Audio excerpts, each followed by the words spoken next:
Hello, hello. I think everything should be on. We're about to test if I got the gamepad working again. Right before stream, it decided to not work as intended.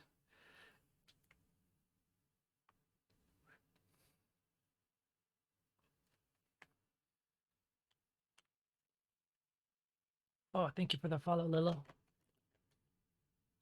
And hello, Alex. Okay, gamepad issue seems to have been fixed. Rabbit Familiar has already been summoned before the stream even came through. Someone's saying no game audio. This may be true. Let's see if we can fade in here.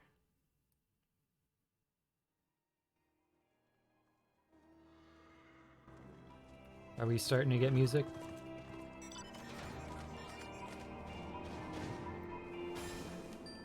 There we go. Thank you very much. Yeah, I think I skipped a step in the setup.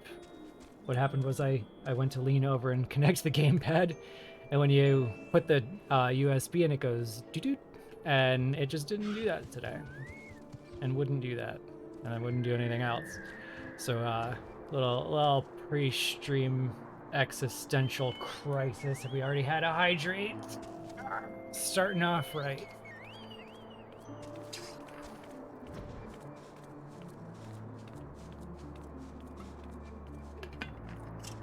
I actually had to limit the amount of hydrates that people could redeem.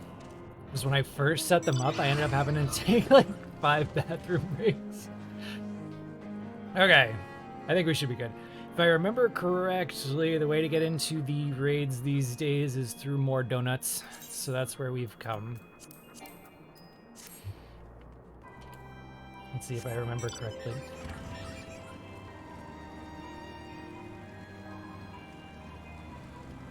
It is not a Twitch stream unless something breaks, especially because I don't consider myself a streamer per se. I'm just like someone who turns on streams when I do new content because people ask, and it's very weird to me that anyone would choose to spend this time with me, but I'm very grateful that you would. It's always better with company.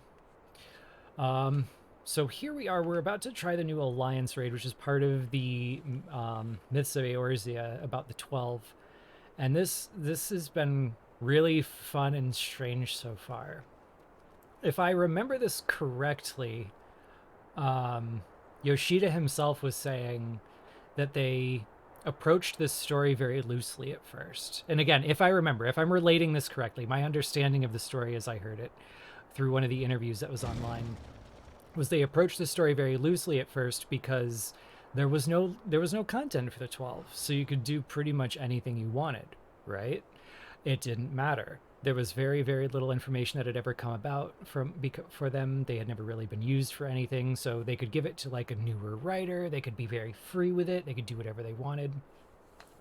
And then they realized as they were, setting up for this story that everybody was very attached to it, and there was a lot of conversation going on and a lot of excitement going on and a lot of fan art coming out, and they realized, oh wait, the 12 were one of the first things we ever introduced, and we made everyone pick a patron at the start of the game.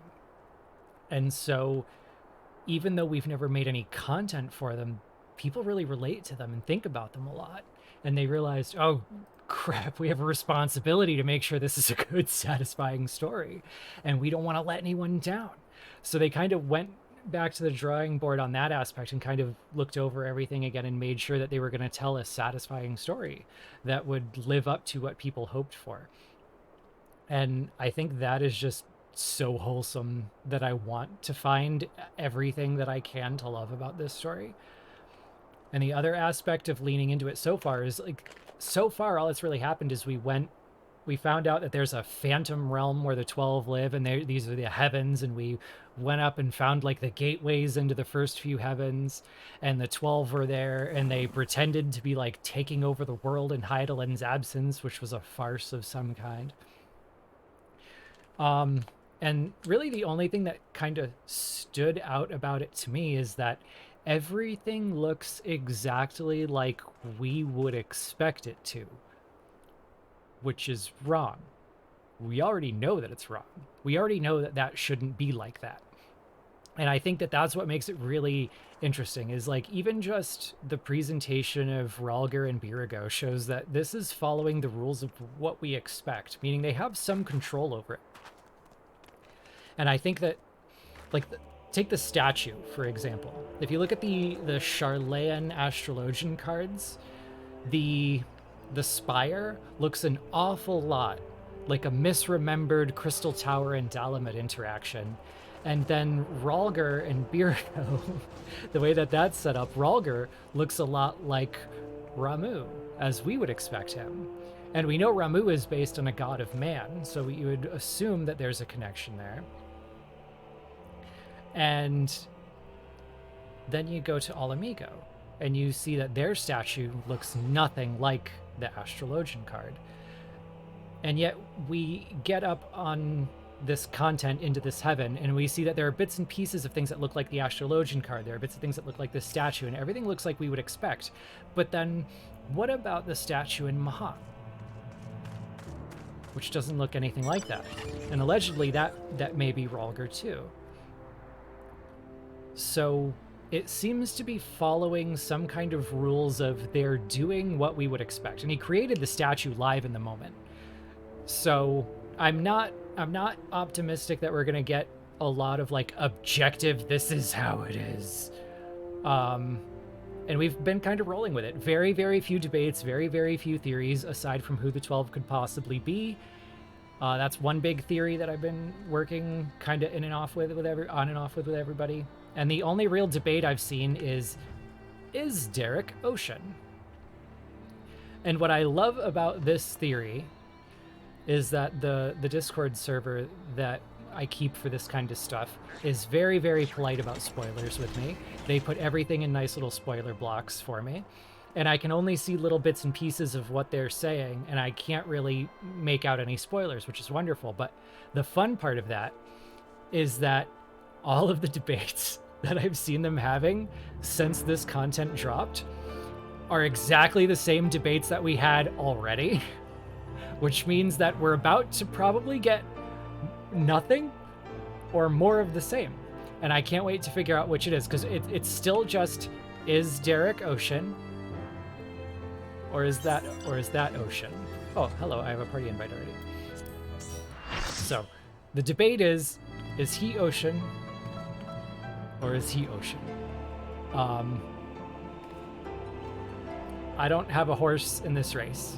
I believe that they're both Ocean, somehow. That's my belief. I think that's more fun. Maybe he doesn't remember whether he's Ocean but anyway, yeah. Auspices have been brought into this debate. The Convocation's been brought into this debate. My stance on the 12 has long been, I really hope they're real, and they better not be the Asians. And as long as they're not in any way the Asians, I'm happy. But my theory on that has gone from like misremembered Warriors of Light to Emanations of Eidolon to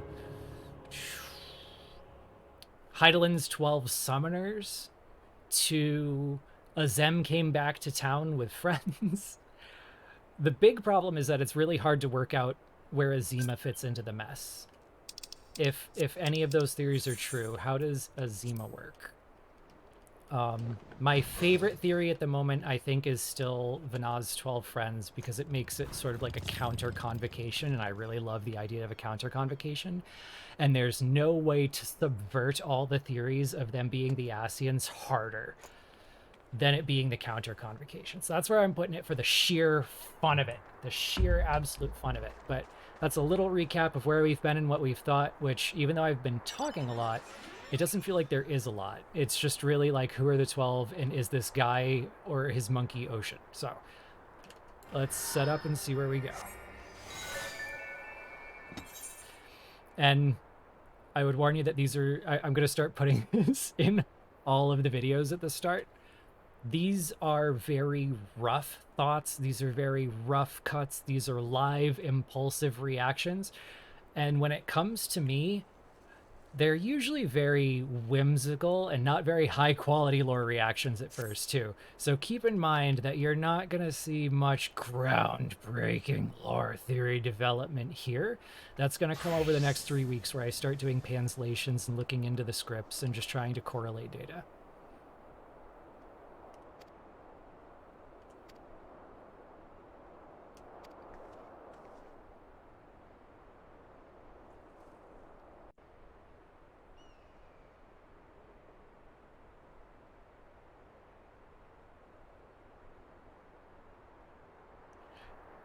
Just a couple cool guys standing around, waiting to go see the gods, you know.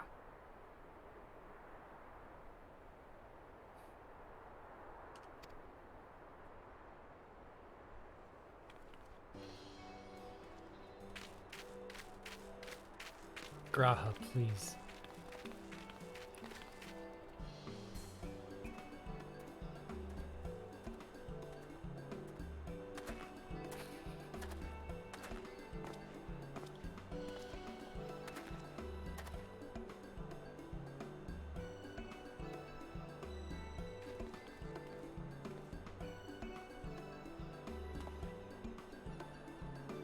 He didn't even pant like this when the Crystal Tower was draining his life force. This thing must weigh a ton.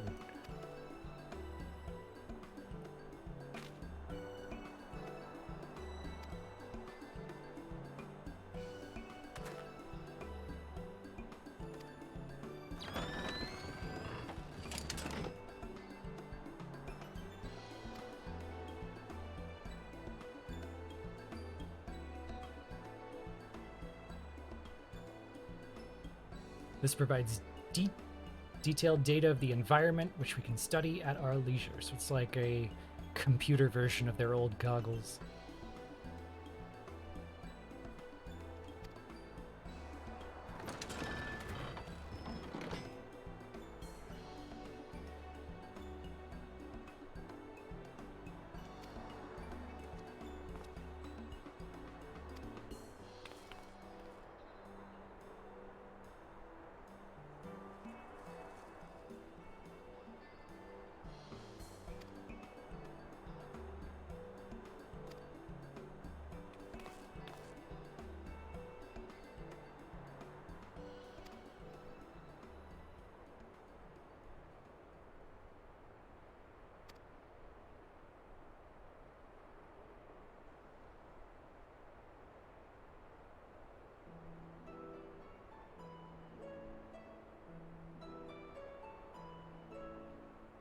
The 12 are meant to be Eorzea's guardian deities, yet they seek battle with mankind.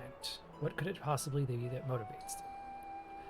What is it ever that motivates gods when they want to do battle with mankind? To test our mettle for some reason.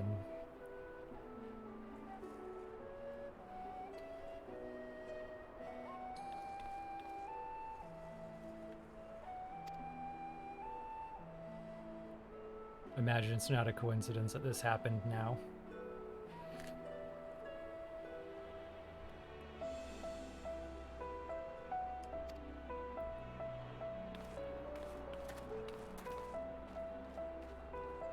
Yeah, Heidelin's already tested my mettle, and Xenos has already tested my reflexes. What now? This is like the whole post-Endwalker scenario is just like one long physical.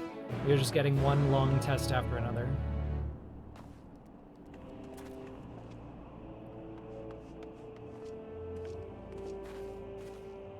Thank you for the follow, V.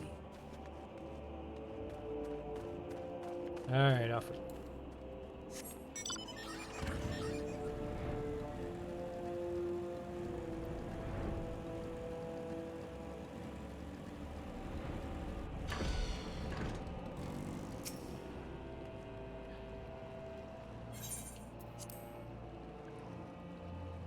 They should definitely put that into the last Alliance raid. A test of your spirit.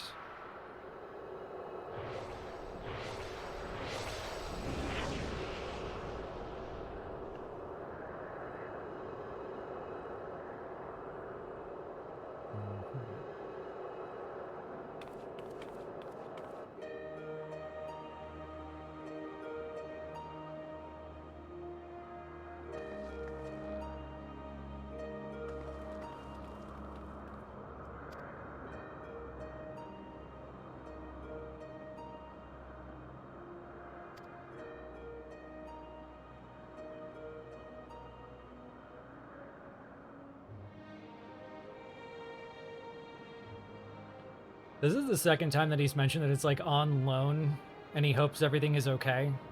Which means we've got to smash it. Comedy value alone.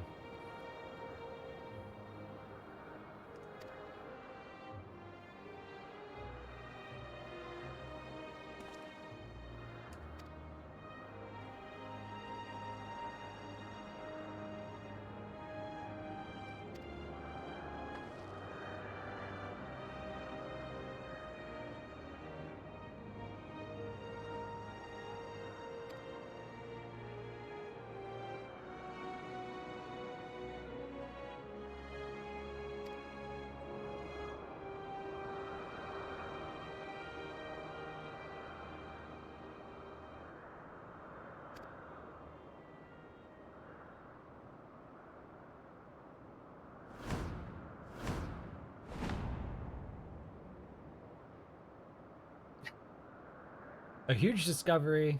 There's an epigraph. Huge, major revelation. It's incomplete. We can't read it.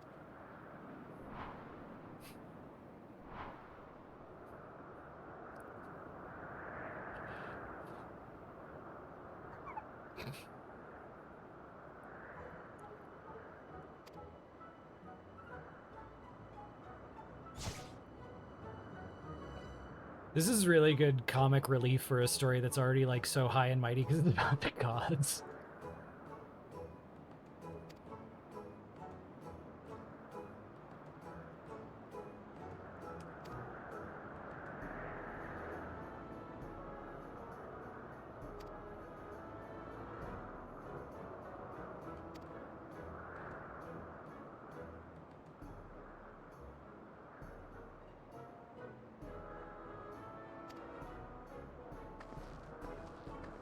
The ambient sound is deliberately higher than the music. It's, usually it works out well, but apparently it's very windy up here.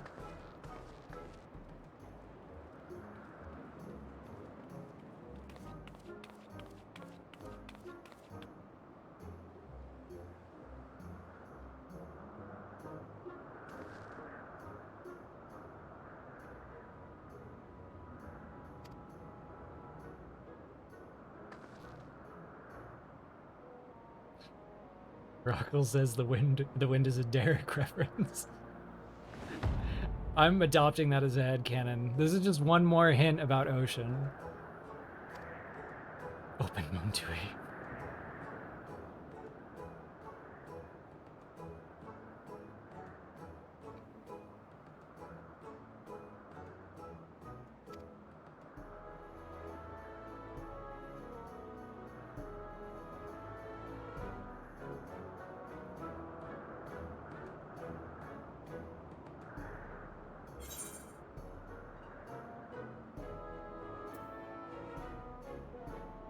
No way, we're already here. Enthusiasm. Say it with your whole chest, Moose.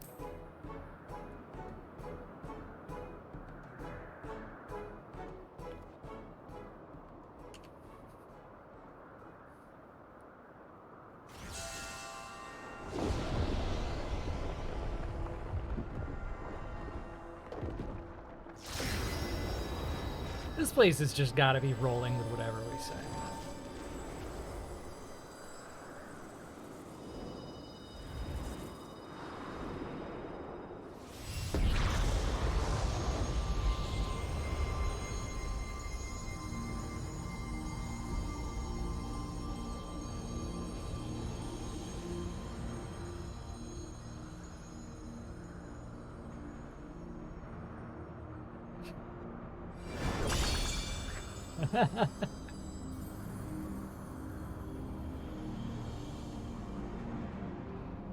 Man, that Grand Company artist really captured her outfit accurately.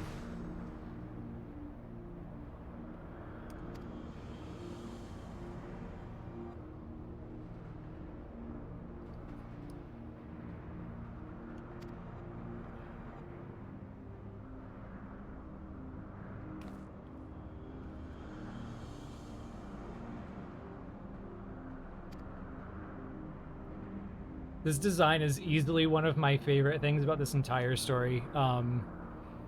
Because we got so little information about the 12 and so few depictions of them that when Nafika's first came out, it was, it was probably 2011. We were going around bringing back the Grand Companies. They didn't exist yet. And we were supposed to help the Scions, who were not the Scions yet, establish the Grand Companies as part of our defense against the Calamity, possibly. And the Gridanian poster had Nafika, and she looked just like this. And of course, as a goddess of nature and fertility and plenty and all of that, one of the ways you depict that, of course, is a huge chest. And that's pretty much all anybody remembered about it, to the point where they were talking to Yoshi P about this in interviews, and they're like, hey, so about Nafika.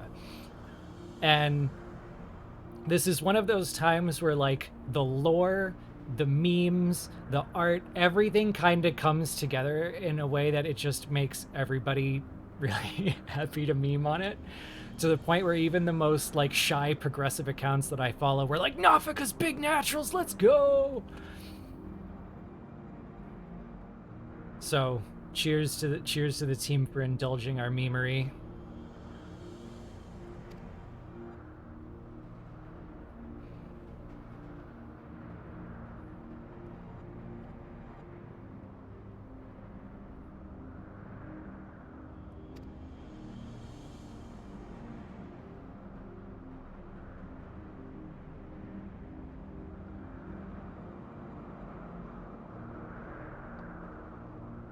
Closely we have watched as you pursued the truth with pure hearts and minds. Thank you for the follow, Kendrick. In light of what we have seen, we have concluded thus. Oh, the judgment of the gods, it is upon us. What do we got here? Even should you uncover the monument's purpose, you'd still be willing to lend us your aid.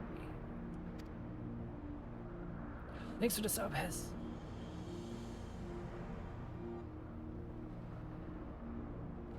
Help us to fulfill our heart's desire, and so too shall we grant you yours.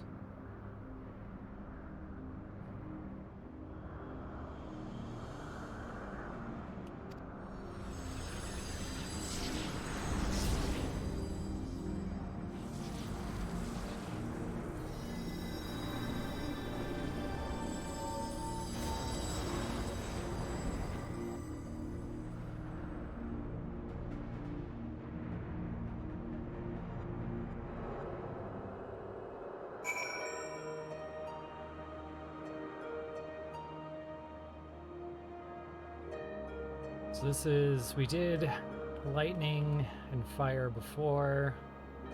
We're doing ice and earth this time, which means wind next time. We got Derek. That'll be Limlayan.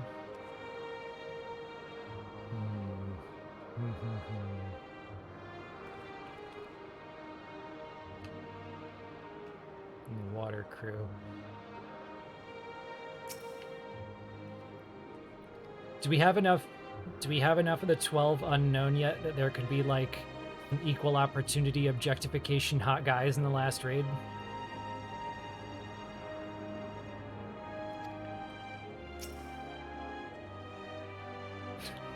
The charm reached the matron.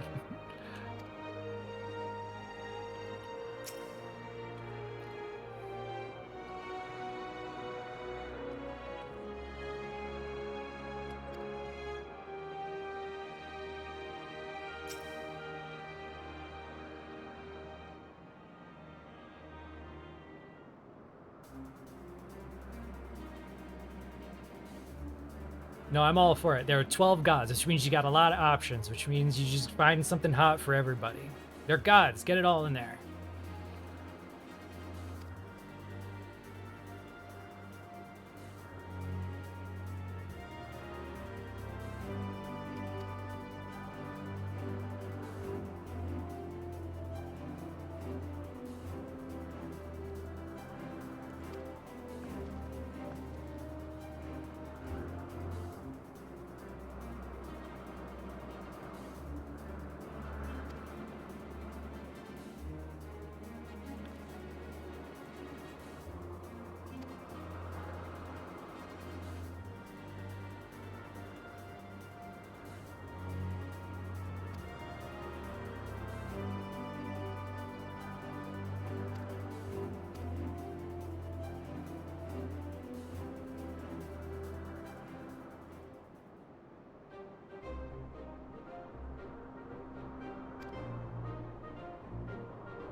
So Graha's now going to take part in battle, but he's going to follow us around with the backpack.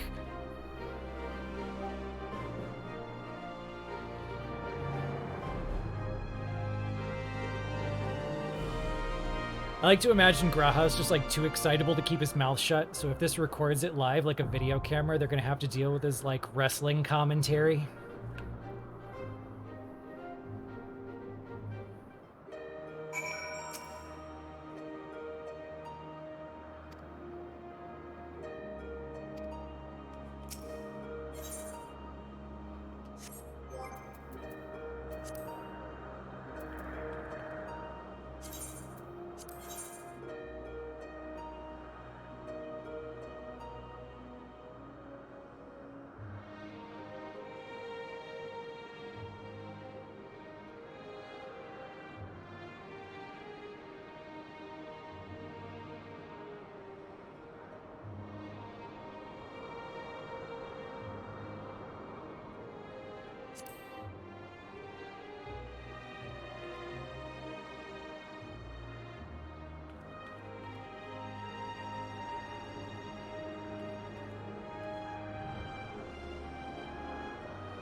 Give us a 3 count. Should I do it like on with my voice, like that kind of 3 count? I think you're all seeing it on a different delay, so good luck. All right, 3, 2, 1. Give it a shot. Go.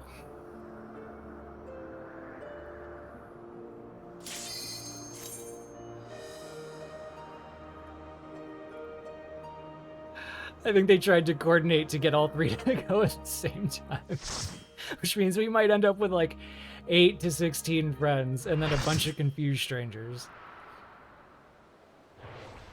Good luck.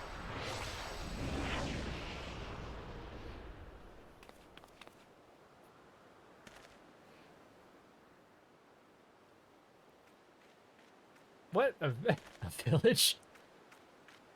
Why is there one small village in heaven?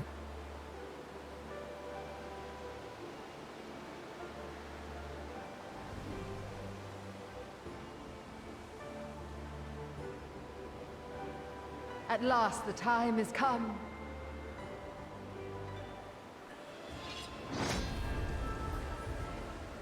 She's so cool.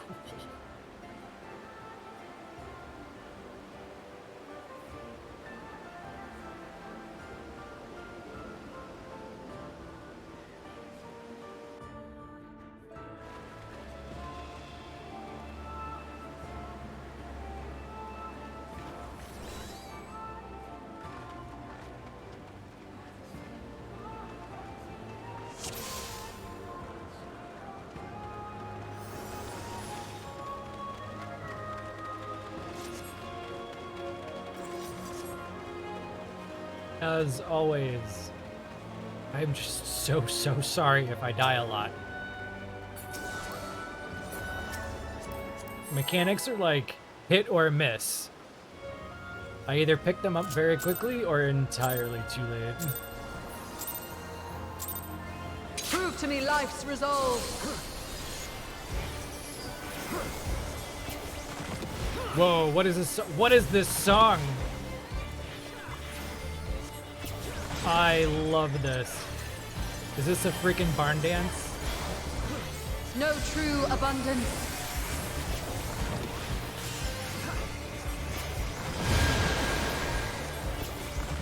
Feel you the heartbeat of the land.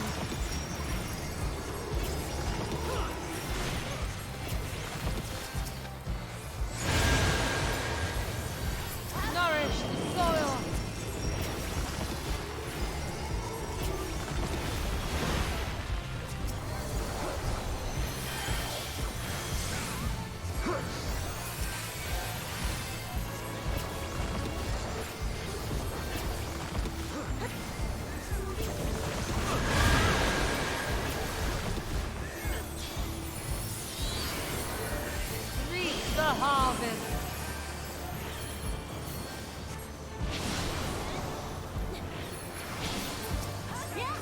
Let life flower and flourish.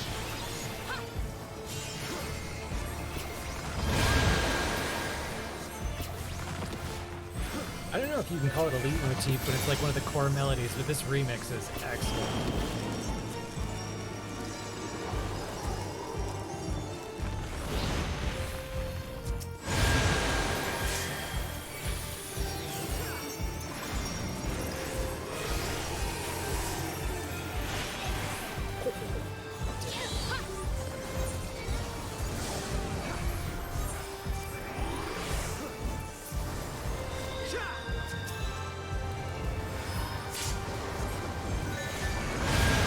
Dead again.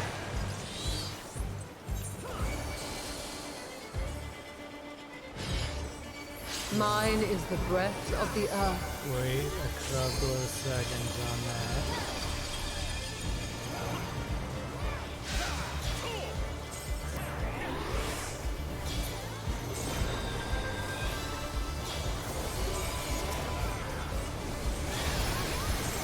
Oh man, even in the mid healing, this is not good juju.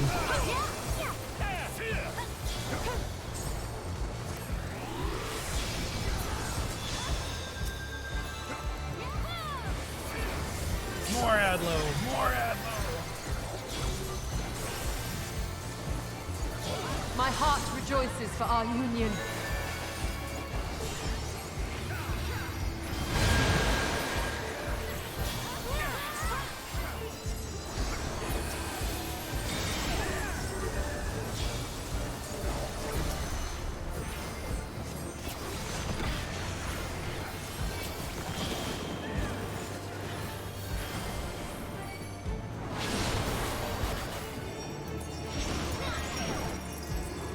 Four.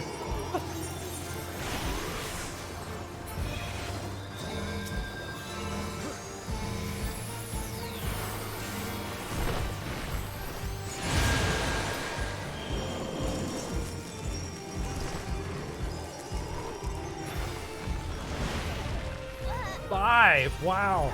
Bow down like the willow.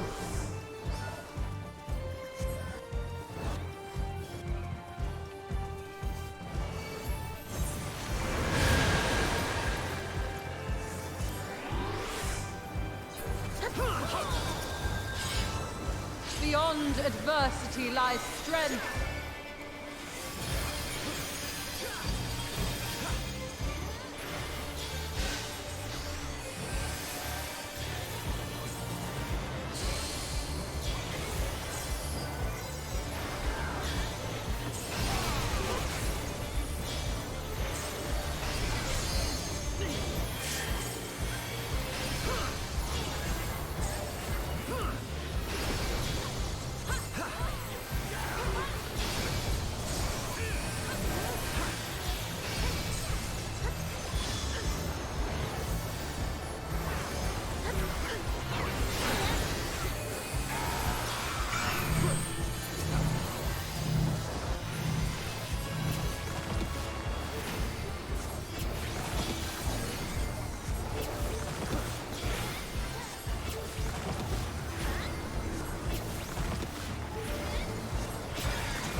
Good children, be strong for what awaits. There's a couple tricks to it, but not so bad that you can't still win. So it's not one of the ones that's going to be like a frequent wipe, but there are a couple tricks to it. I can't tell if it was one of the times where it's just like not immediately obvious to me what to do, or if they were deliberately trying to create a like mommy got hands situation. By my authority, let the land be remade.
Beautiful, beautiful work on the setting.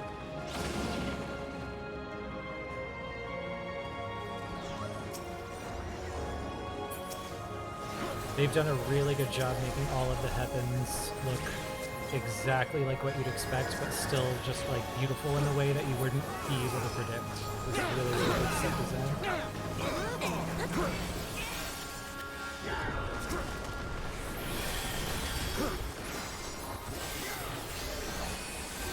Yeah, if you look at like the spires off over here, definitely like quasi-reminiscent of ENDWALKER.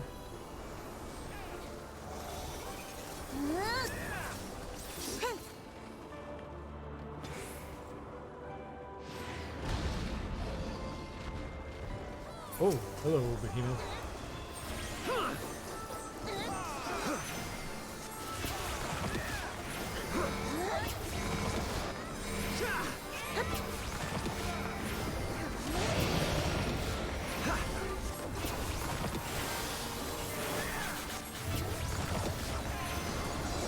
Uh-oh, wait, hold up, wait, what?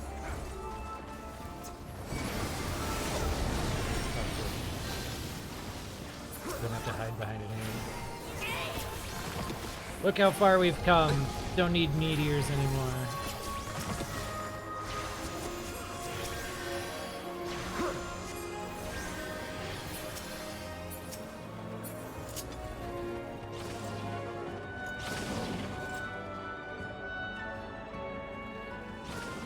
Rocco would like me to point out that I was replying to Forgive him me, while but I couldn't saying stay away. about the spires over here because he was the one It seems saying, my "Oh, it looks a little sister bit like shall be Em." joining So yes, us. you get credit for that, Rocco.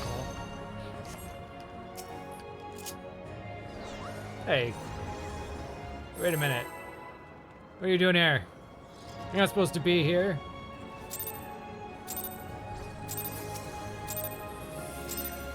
Tis only fitting that we face you together. Yeah, that's fair. Brother time, sister fate. That mean Midgardsormr's here? I will spin your face.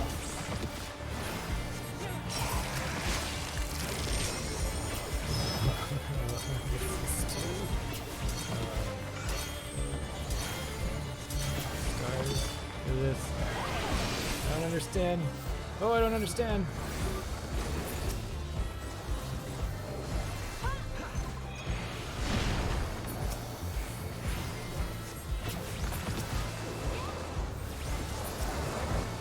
Have you the strength to defy fate? The sands of time are mine to command. Wait. I got a clock. 3 seconds until it accelerates. What are you doing?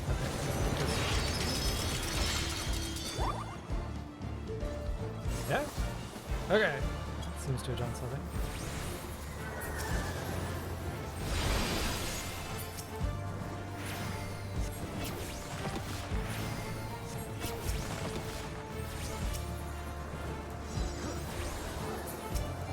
I shall measure your work.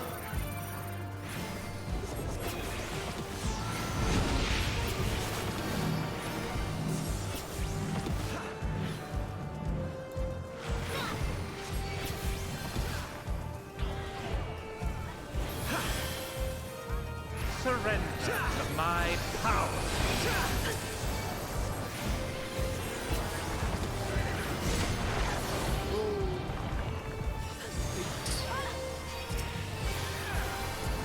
Drown in waters divine. All of these new icons, this is interesting.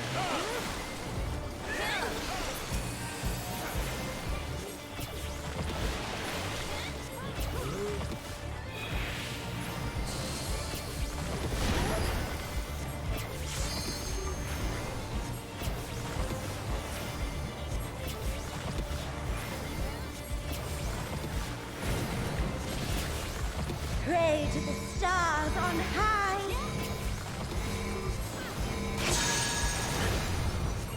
One, two, three.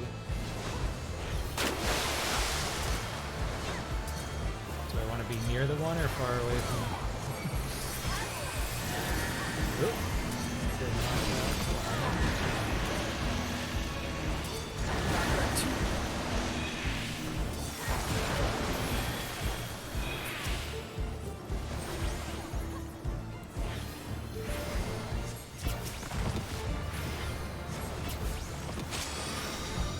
No, not the cards again. I don't like that one. I don't. What is that?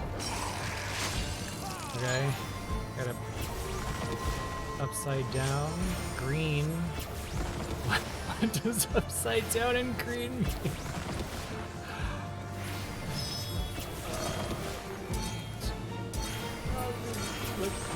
Nope. Oh. Nope. Wrong.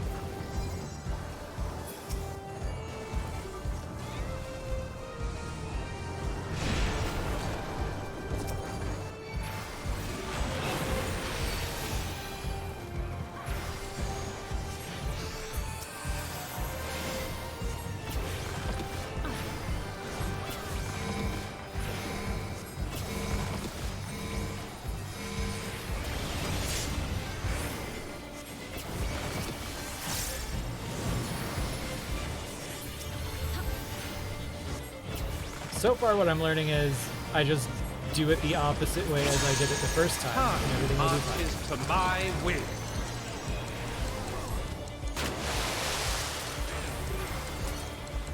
Well, we're doing it backwards. Everything's backwards this time.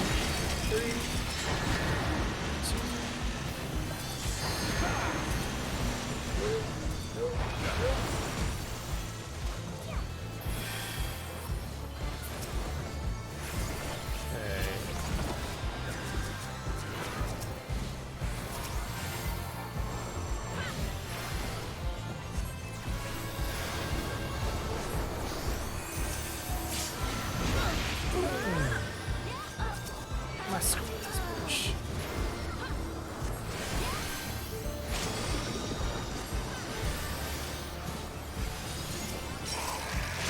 Bear witness to the Keeper's might.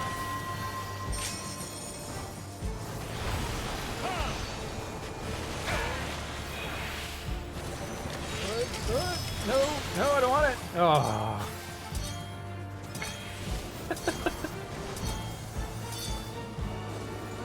I really thought I might get out of here without this one murdering me that badly. Show me everything.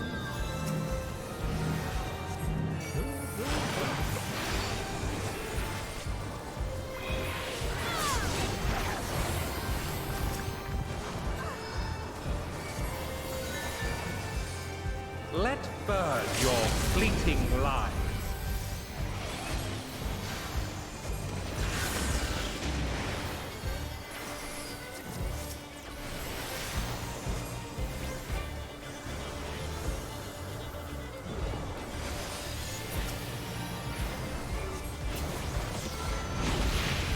Long This too is fate. Upon the most exalted of battlefields you shall stand. So on the first fight, I have no idea what was going on. This one was a little more trial and error. I feel like I can suss that one out just by seeing it a couple of times. But we'll see on my second run someday. Hello, Graha. Green.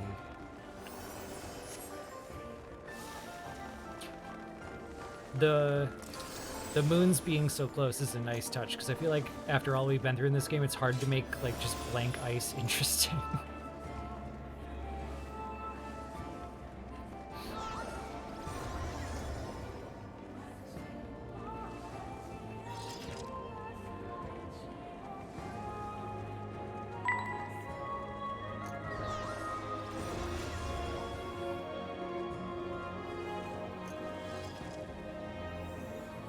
Thank you for the follow, Lurwalker.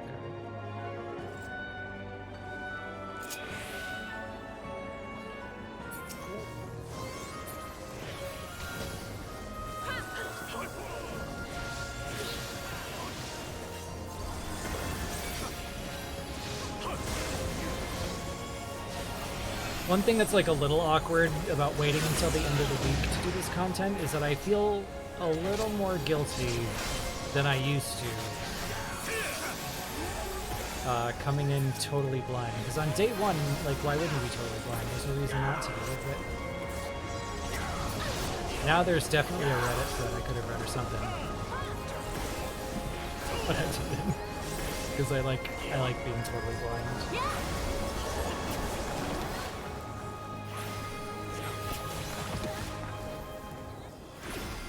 Well, that's my assessment too. It's still week one. Like, week one is forgivable. Summon your courage and press on.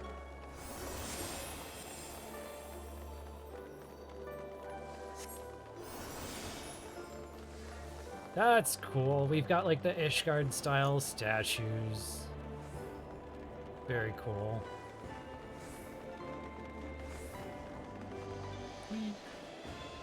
Hey. Hey. Aren't these assets from Sorkai? Is that what I'm thinking of? I, the Fury, shall test your strength of spirit. A test of your spirit. Hey! Wait a minute! All these spears too. The way these spears are all sticking up reminds me of Dalaman. And we've got like all that Dalaman stuff in the back. This is really cool. This is really cool. Oh, I'm gonna die. Bye. No, bye. Don't look at the scenery. Get off the dumb.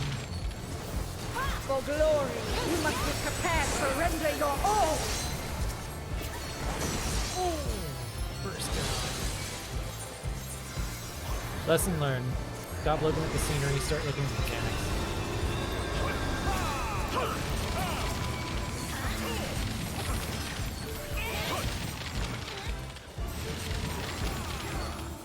Oh, this is... What?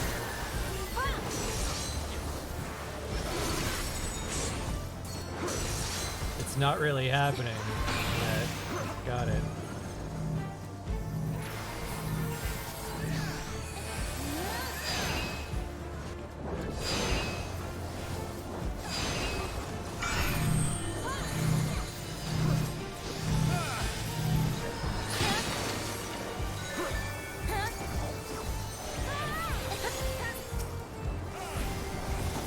You must do better than that against me. I'm not doing very good, so...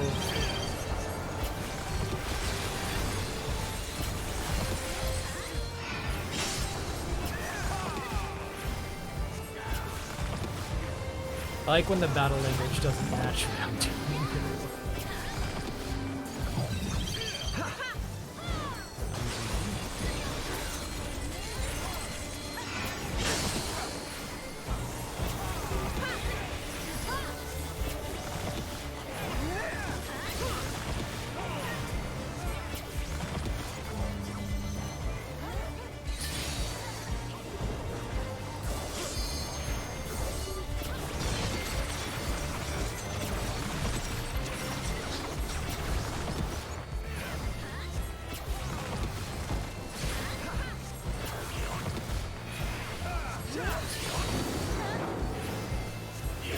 There is no retreat, only victory or defeat. Oh, that's cool.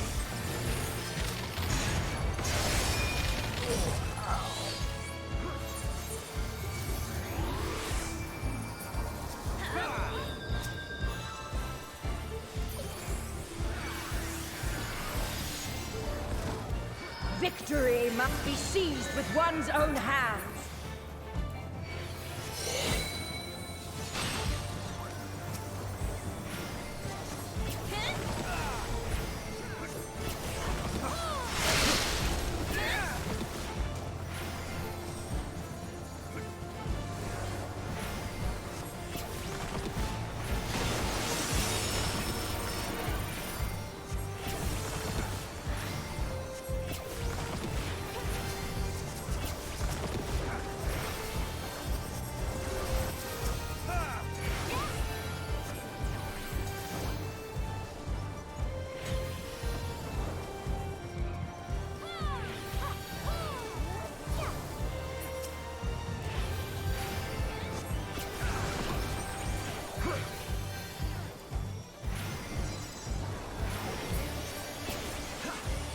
In ice unyielding, now rest!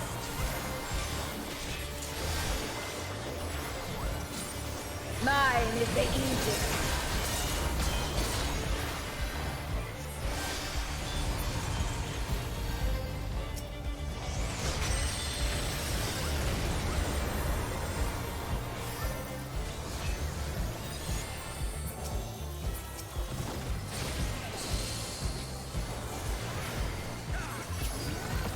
Ah, would that our clash could continue forever.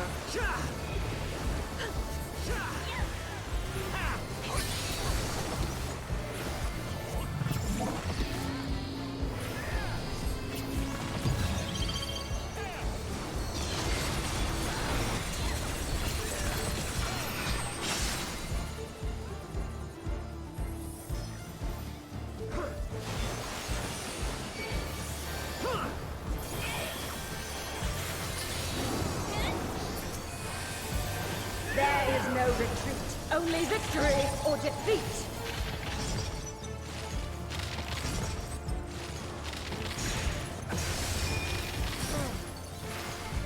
Yes! Lose yourself in the joy of battle!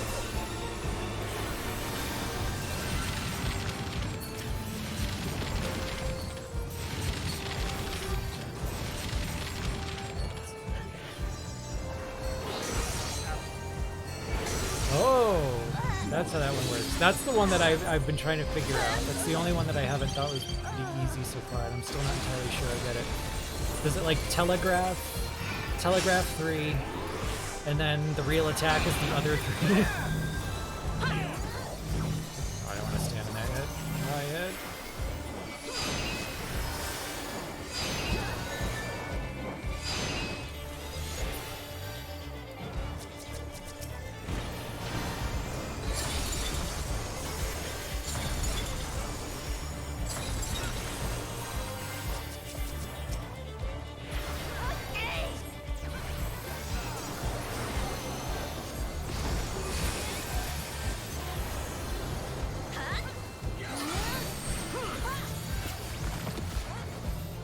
All-piercing spear, drink deep of raging blizzards.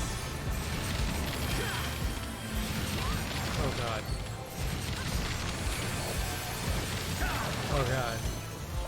For glory, you must be prepared to render your all. Oh god. So do the opposite of what it says.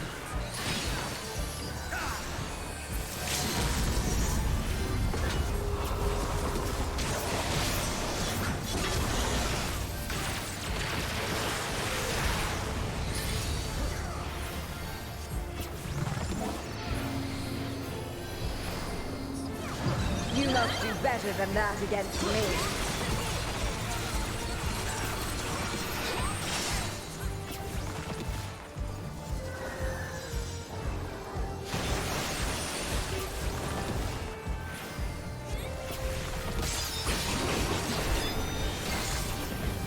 There is no retreat, only victory or defeat. Well fought, mortals. Your next test awaits. That was interesting. Striking. Bending.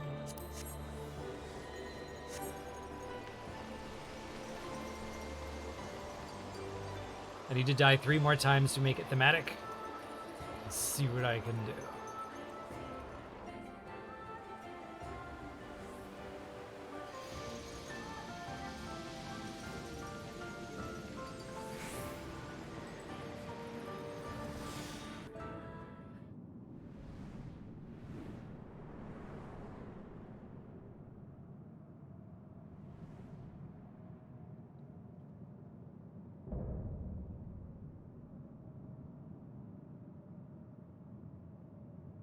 Come bathe in the moon's tender glow.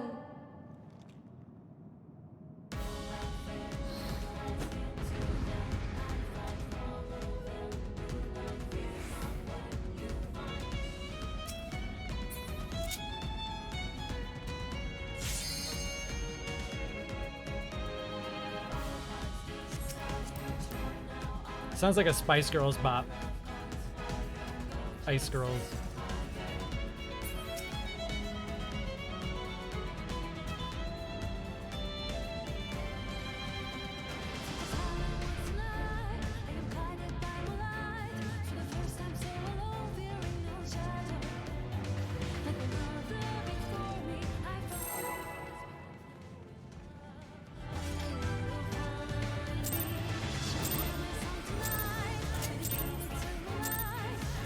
Bear to me your lover's heart.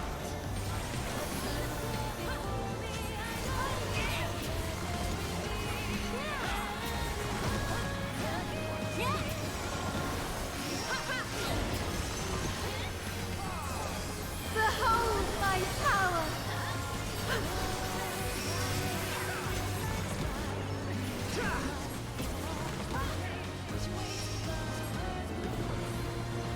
Oh, what the moon doing?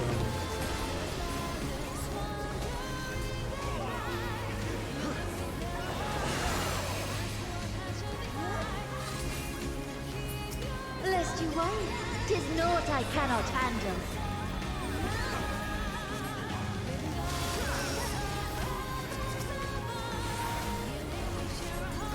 Is it too much for mortals, I wonder?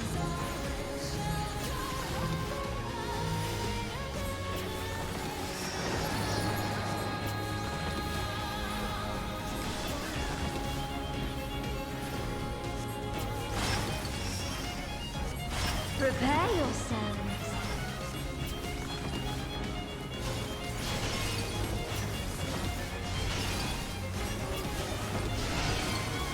Oh, ring of ice, have mercy upon them.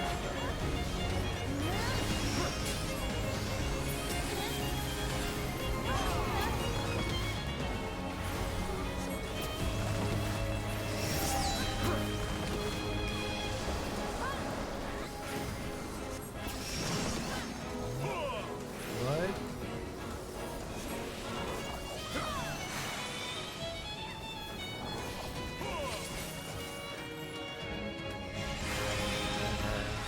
Okay. Oh. Nope.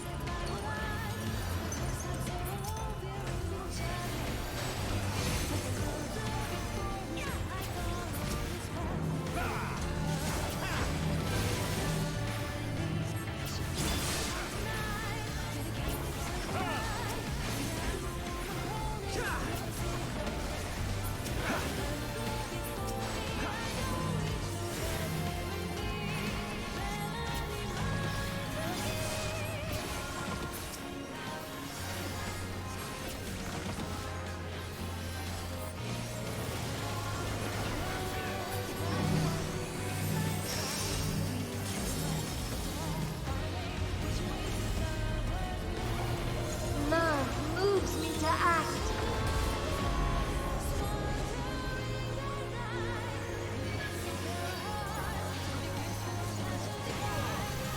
Let's delight in the simple things. Hit me, Delvin.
You're always in my heart, my love.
Dog doing?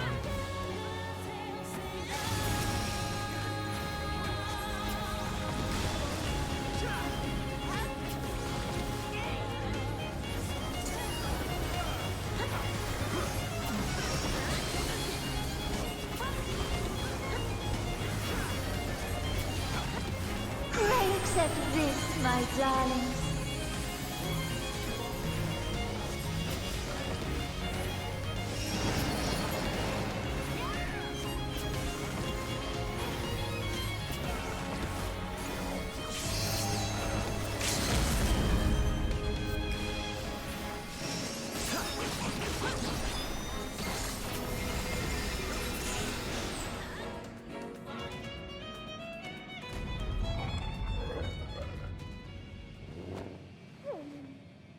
How many times are you gonna make Our me feel bad dreams fighting may ice yet dogs, man? become reality. Thank you.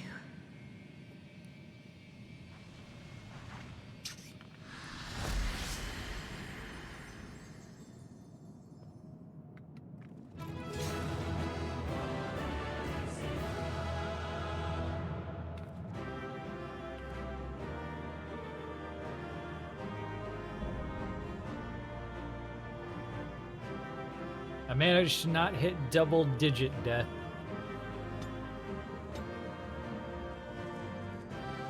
Whoa, that's a lot of things to roll on.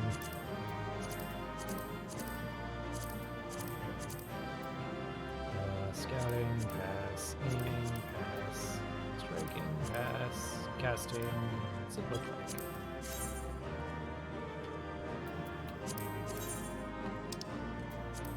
Cool. But pass.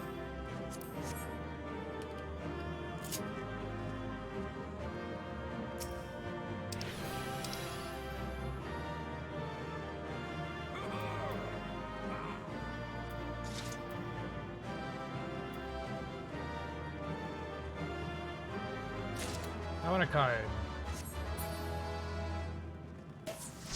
Thank you very much to everybody who came along for the ride. I'm sorry if you showed up and tried to queue and didn't end up in the right party.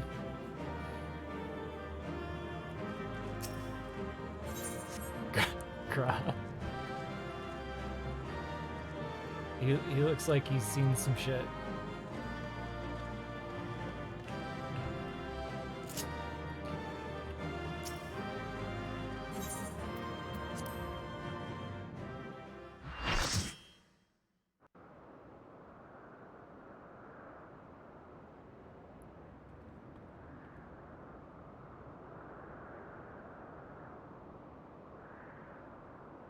Yeah, okay. Before we continue with this cutscene, we can do a quick stretch break. We'll let the party disband so it doesn't interrupt the cutscenes and all that kind of stuff.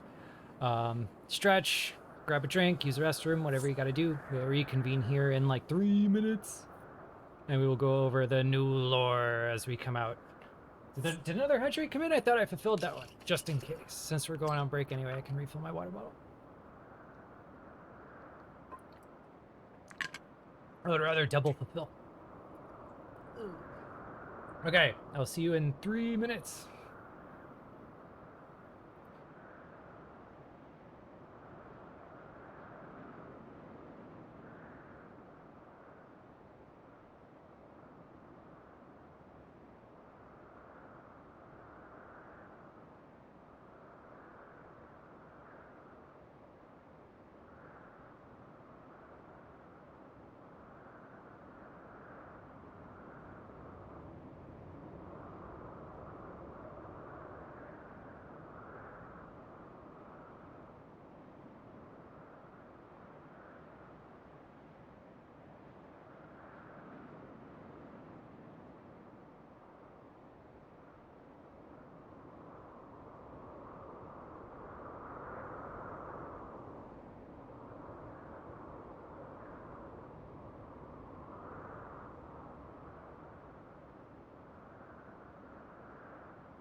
Hello.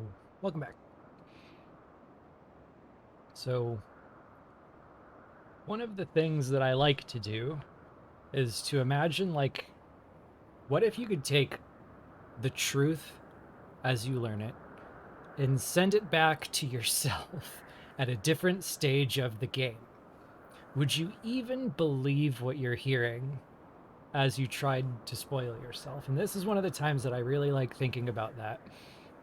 Because imagine if you could, like, let's say 2.3, you're just fighting Ralger, and you're thinking about Ramu, and you're thinking about the connection between Ramu and Ralger and the 12, and all of a sudden this message shows up and it says, hey, I'm from the future. I just want you to know I'm going to spoil everything. The 12 are real. And they live in a phantom realm made of dreams and starlight. And you're going to go fight them there for obscure reasons. And Ocean is cosplaying as his dude Sona and or Oppo Sona for some reason. He's not going to tell you until later. And the Spice Girls are going to sing a 90s anime outro while you fight Dalamud, Minfina's loyal hound, while Grahatia gets it on his camcorder. Like, this game has gotten so weird at some parts compared to, like, where I thought it would be. Ocean's 11. Holy shit. That's a good joke.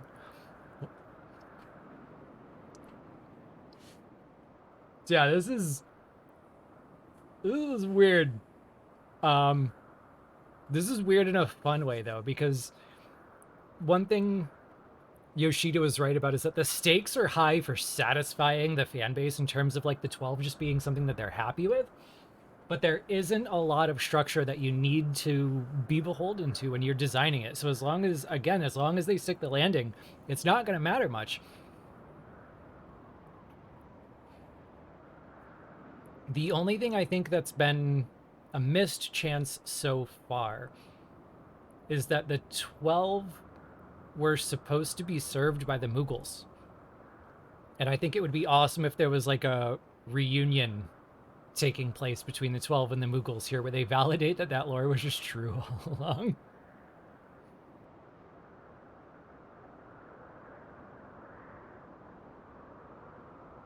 But let's get to the cutscene. We'll see what new info we get.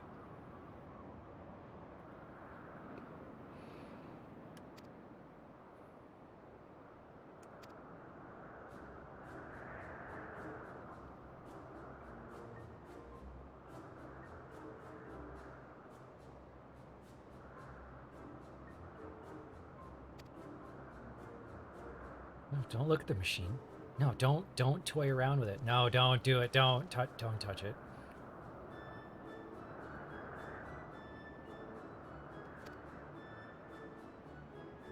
You break everything. Don't do it.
Hey.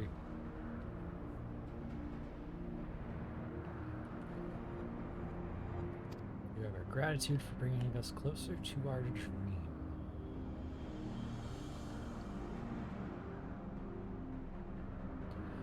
Must you always be so formal?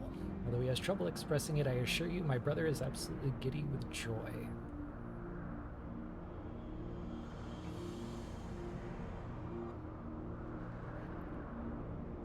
I saw someone point out that one of the lines in this was from Elpis. And I think it might be this one. That sounds familiar. We have received a translation, so if someone is in the Discord chat,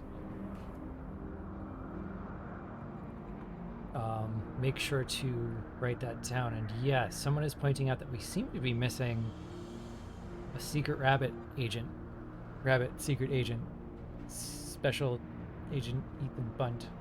Where did he go? Un momento, por favor.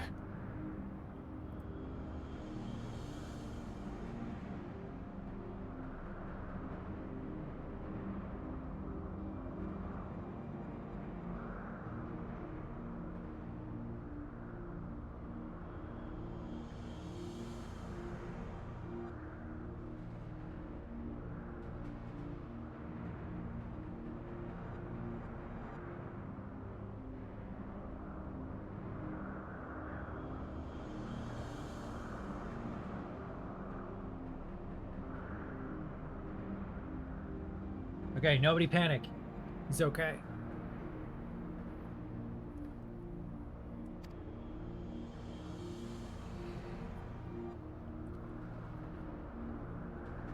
So yeah, that line just there, that was an identical line to something someone in Elpis said, which is supposed to hint about the origins of some of these spiritual essences that we're seeing in the form they are now.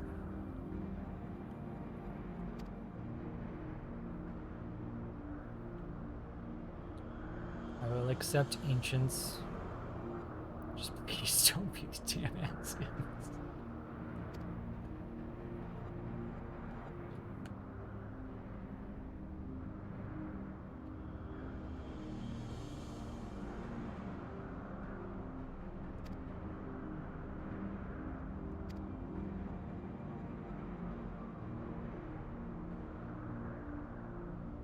Then you would do well to hold in your mind that which harbors information. So do we just like think of a tombstone?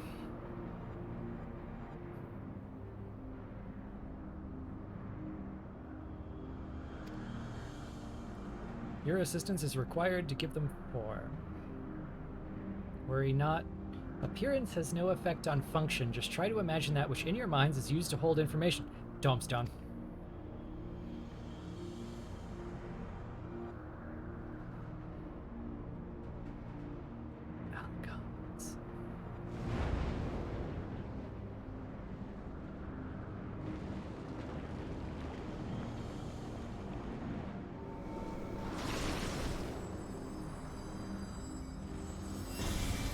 A book?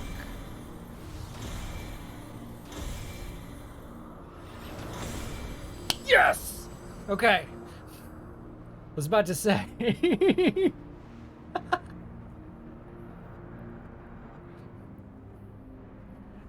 Whoever wrote this gets a gold star for genre savviness. This was the perfect moment for genre savviness. So while a book is a technically correct answer, especially when we got our handy dandy lore books nearby, Tombstone is the only acceptable answer.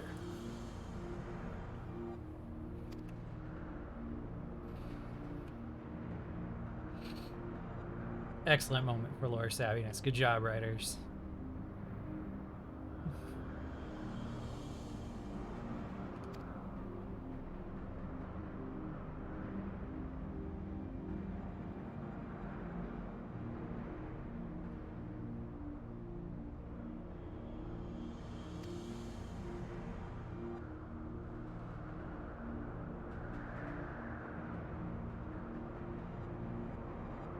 I kind of want to go back and look at the other books and the parchment thing he's got.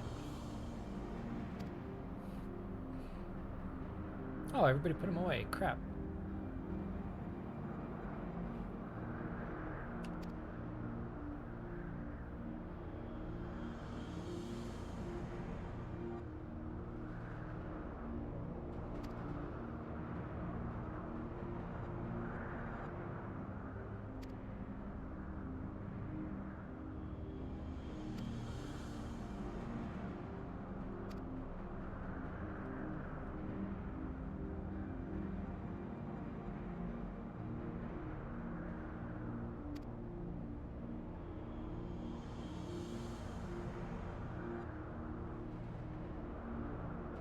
So they've never had the chance to speak with mortals.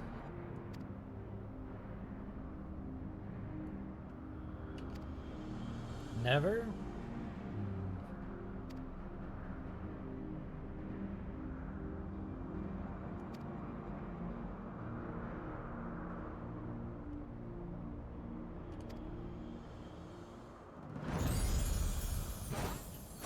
What?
So in terms of scenes that are written a certain way, these present them as transforming directly into them. So that would be 1 point thematically, cutscene design-wise, for only the Oppo is Ocean Team.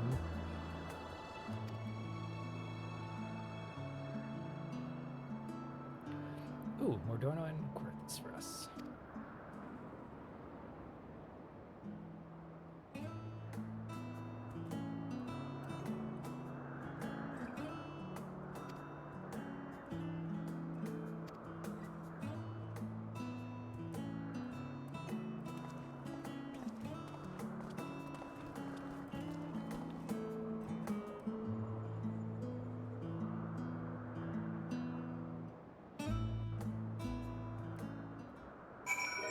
Before we take off, I'm going to reread one thing. Assuming it's still here.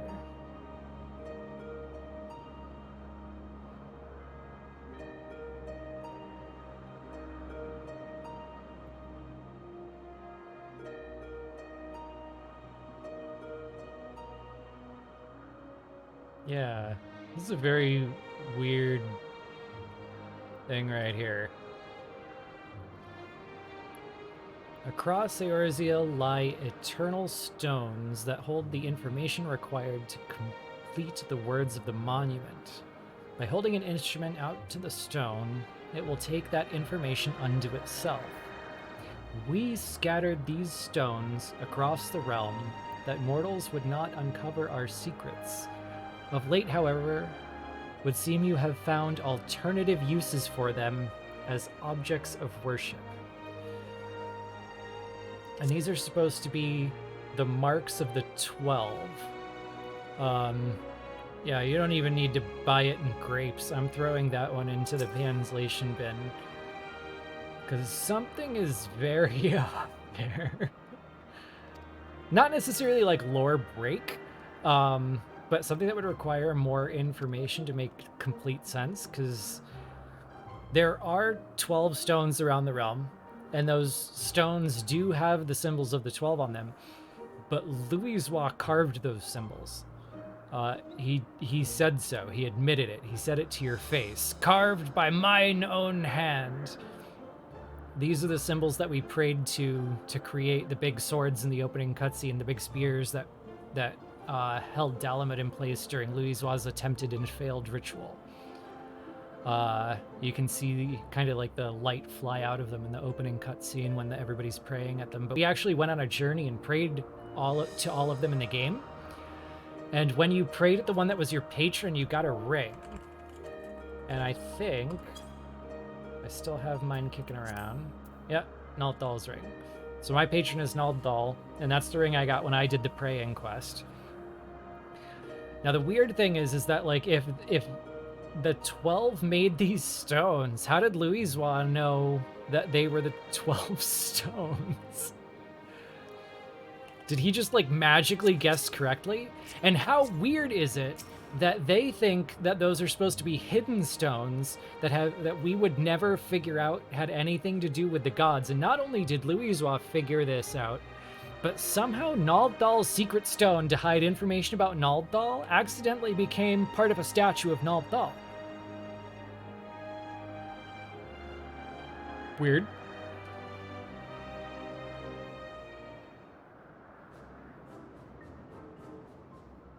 History loves these little ironies, I guess.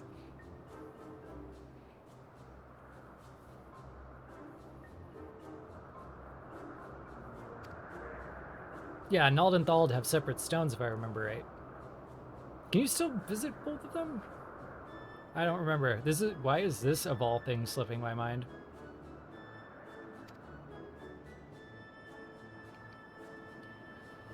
Well, Louisoix marked the stones. He put the symbols on the stones. So I guess we're supposed to believe that he just magically guessed all of them correctly. And we can't get into the sacrarium. But if I remember right, there were 2 separate stones for Naldal. Which means that, like... Does that mean Naldal picked a secret special information stone? And then it got split into 2 stones? And then it was made into 2 statues of Nald and Thal. And then Louisoix recognized that and carved the symbols. This is weird. I would love an explainer line there. I'm gonna write that one down.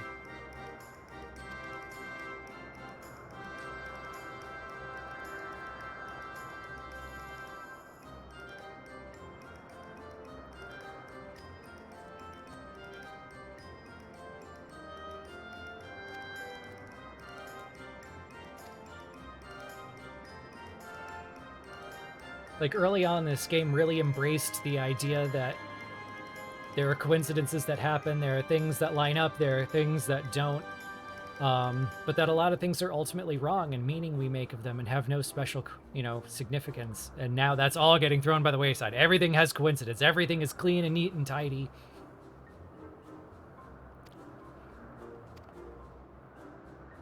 So I would love a clarification line on the journey these stones have been on. Because in the case of the Naldal statue, we would have to believe that this happened twice. Someone was drawn to the stone while thinking about making statues of Naldal, and then Louisoix would have had to have been drawn to the stone again.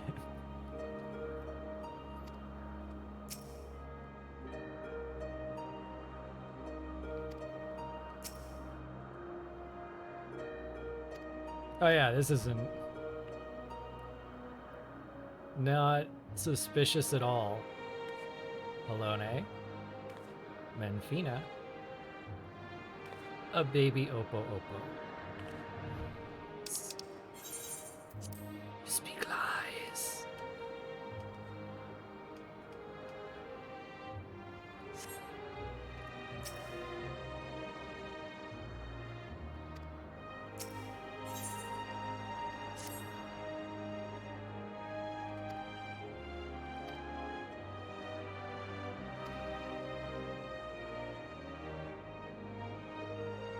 And this is even more fun because, like, where the stones were in 1.0 is not where the stones are in A Realm Reborn. But it'll be fun that we got assigned to Kurthus, because that was one of the ones that was, like... Where are we going? Ratherfrost.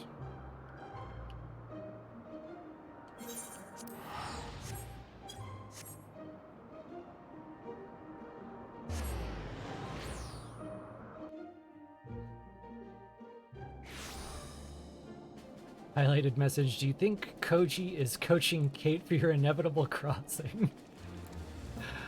I don't know, but I do know that I have never been someone who tries to pull, like, trick gotcha questions live on people with no preparation. So, okay, it'll be okay.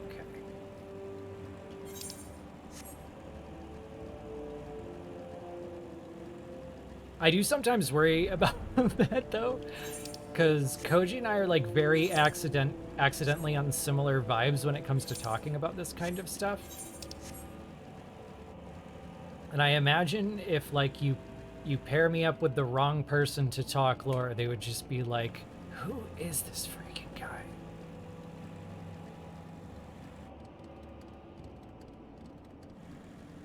Who's this hiding back here?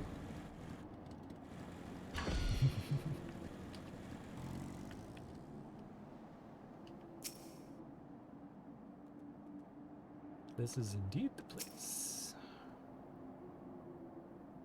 Do you like traveling? I adore it.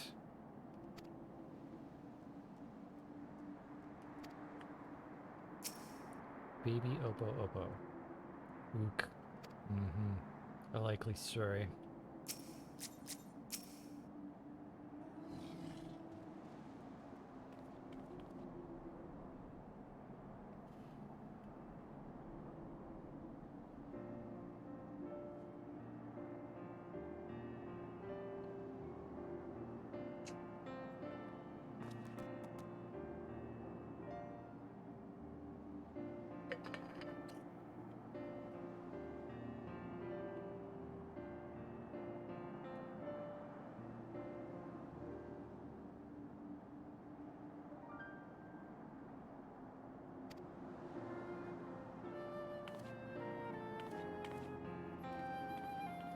So because I believe it will work, I get to hold the tombstone I made up. Oh wait, where's my tombstone? No, just show me rubbing the tombstone on the rock.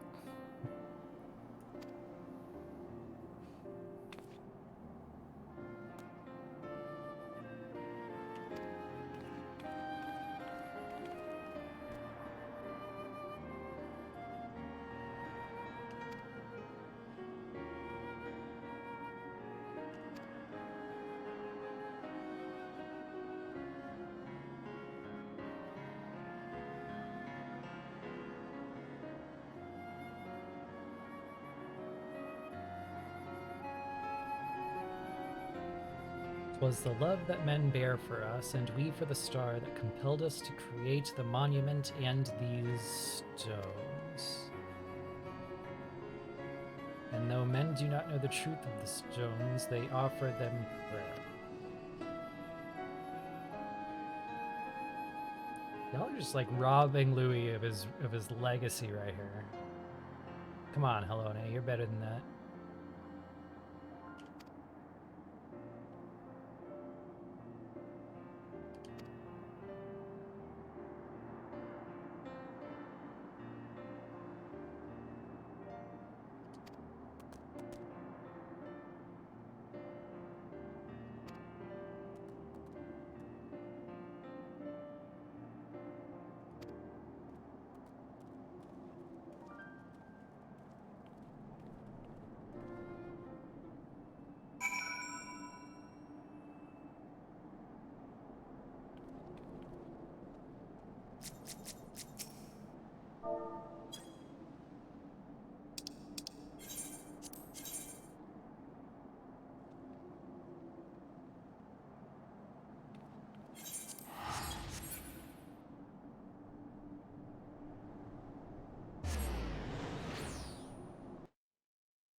I love that flying here lets you finally get a good look at the Neuralink Dalamud shard over here.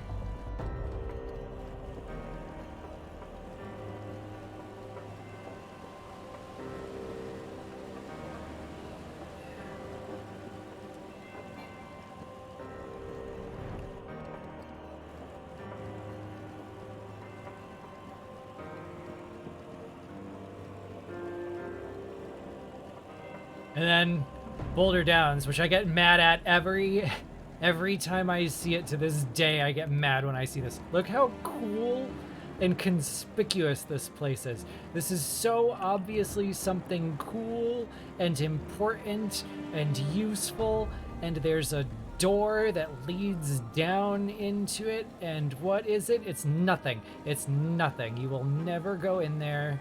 They abandoned the plans for whatever this was. It looks like it was supposed to be one of the coil entrances, and they went back on it because they didn't use all of them. But I can't believe it. One day they should send us down there for something, just as like a joke.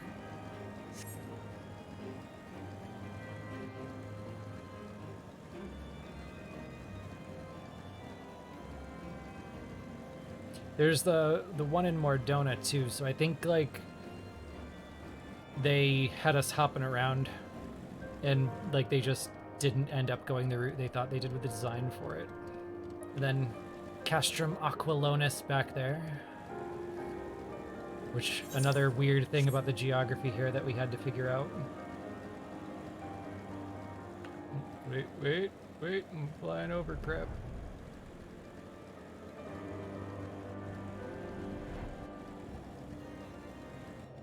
I've just never been over here on purpose in a while, I don't think. How do I get over there?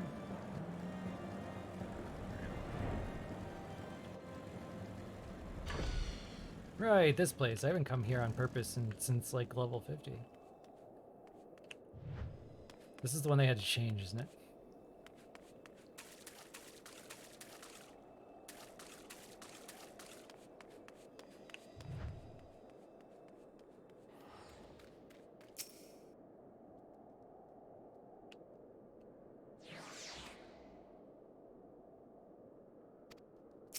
The Oppo Oppo shivers uncomfortably in the cold.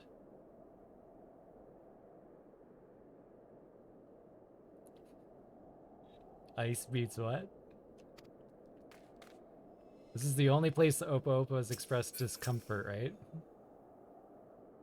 Wind God? Ice Cave? Mm-hmm.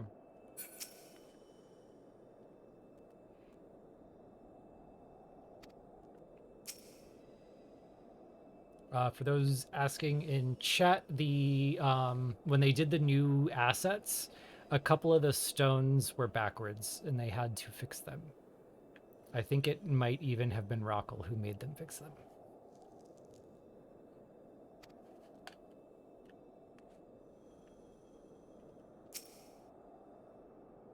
Rockle's like a trickster god of lore. Like he's not always like out in everybody's plain view causing trouble. He's behind the scenes causing trouble.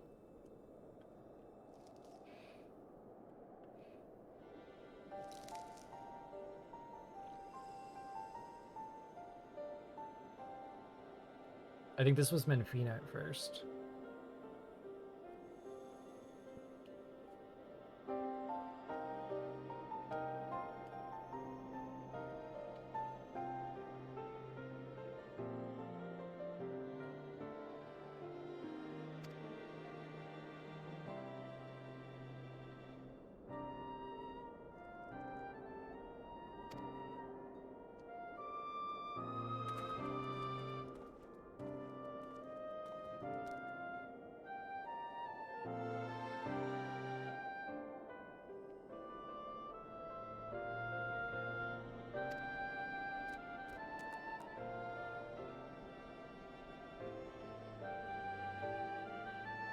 Share what I know about the worship of Halone.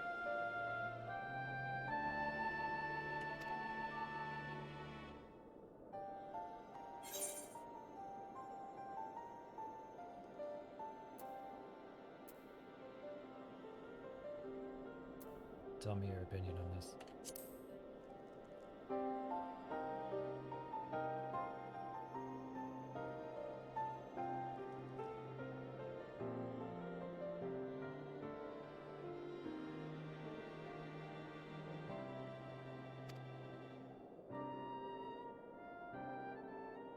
Missing an option because I don't have all the role quests. That is correct. What is the third option?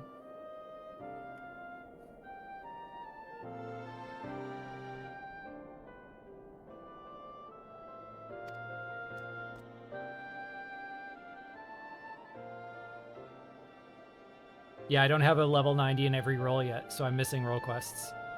Something about Church Reformation?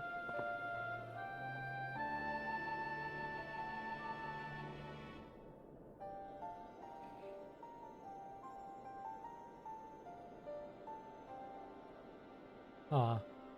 As much as Helone loves her children, it troubled her to see them at war with the dragons. I'd like to be able to go tell them that, please.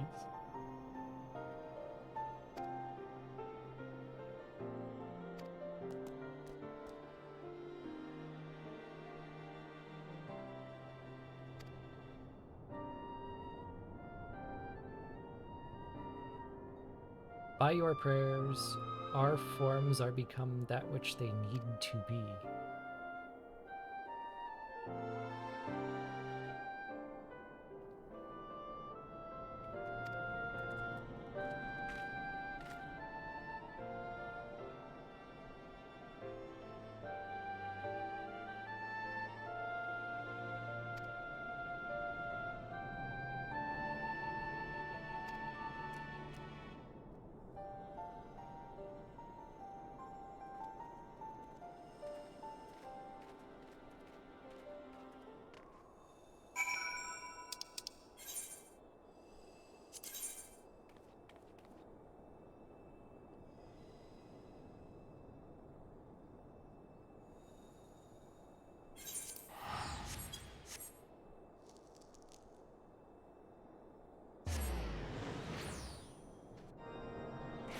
Later, Thal.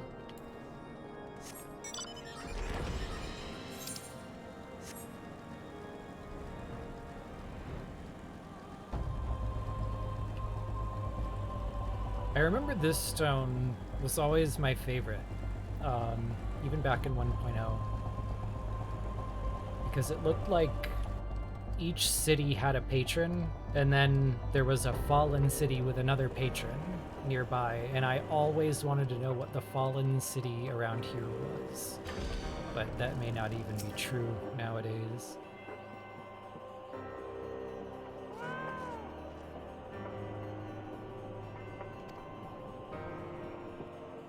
Oh, we're all reconvening for this?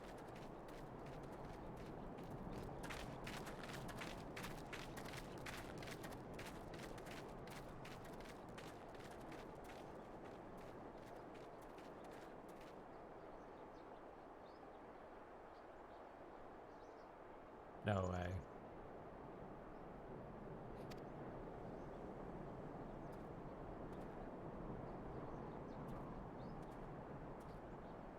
No way.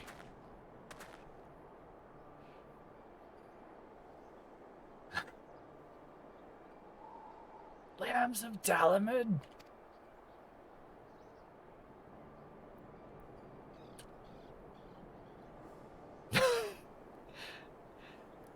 I knew it. Knew you wouldn't stop until you dealt with every last one of us, and now you've come for me.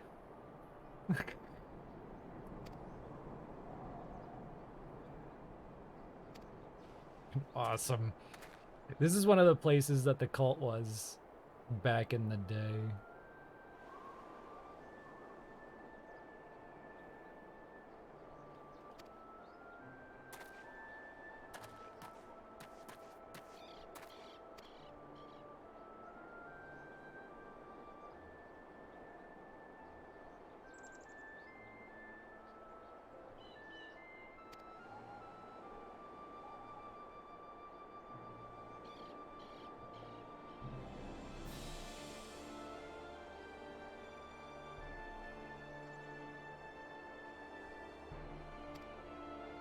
It's really cool to see like the confirmation of how a cult became a doomsday cult.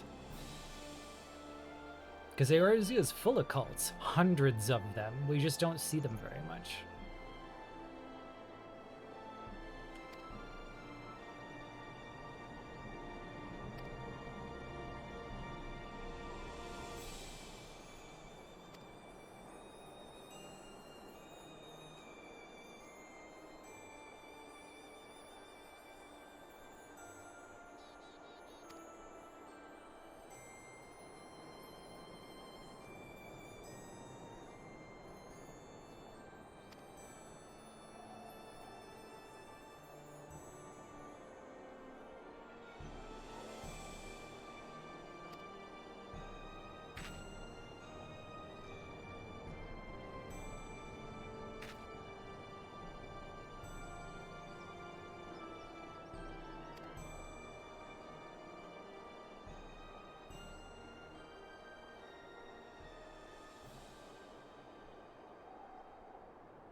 It was Menfina herself who brought you here, I'm certain of it. Hey!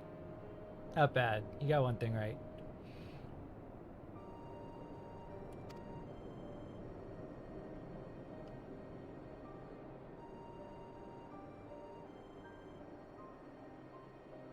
Derek says... Oh, I noticed that a moment ago that he says, like, he was saying, don't seek in men what you seek in gods. And he's like, Anani here is just a mortal. And he wasn't like me. He just left himself out of this. And now he's saying, should you feel lost again, take to the road, see what is out there, learn how others feel and think.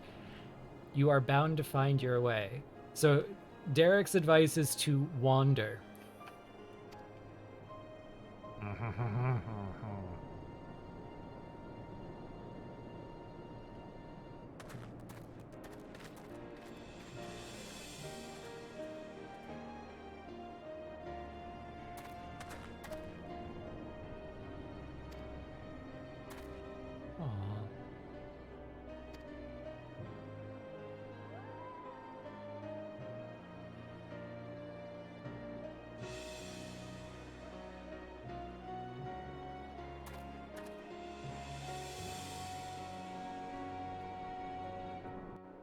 Okay, even if we don't get a scene with the Mughals in the 12, that was a worthy trade. Lambs of Dalamud 2023.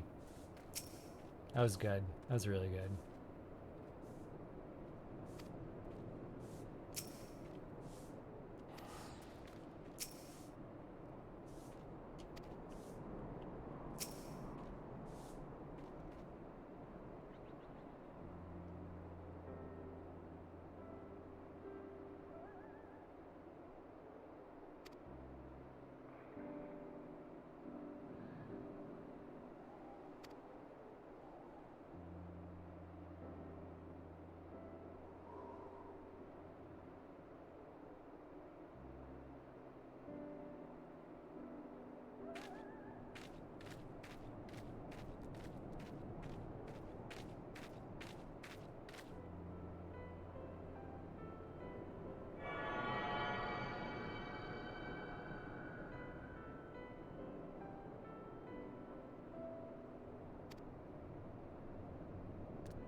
So the Hound was born when men came to worship the object their ancestors cast into the heavens.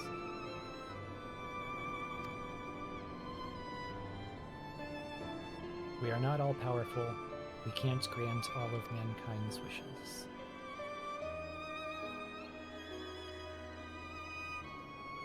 But we always, always hear you. Aw, that's great, considering they make us, like, pick the patrons.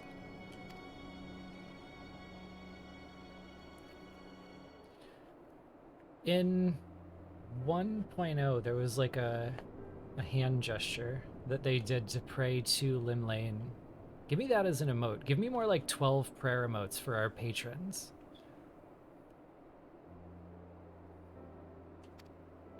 Though that's 12 animations, that wouldn't be cheap for them to make.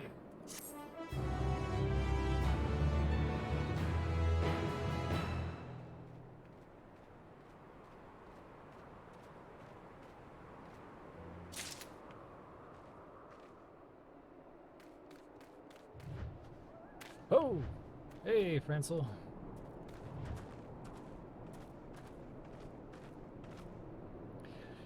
The one thing they didn't touch on... Oh, hello.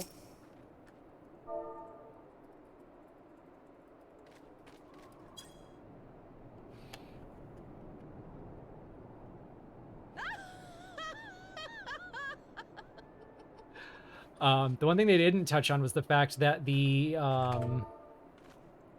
symbol is older than Alog, and the symbol had 12 moons in it, or 2 moons in it to begin with, which is one of the funniest things because I like brought that up to Koji in one of the interviews we were doing, and he's like, that's the reflection of the moon on Silver Tear Lake. Yeah, write that down. That's canon now.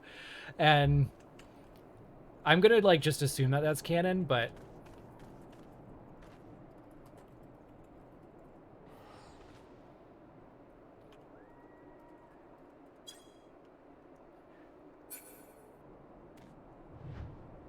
hello. Friend visited in the wild. So I have to talk to everybody. Friend says hello.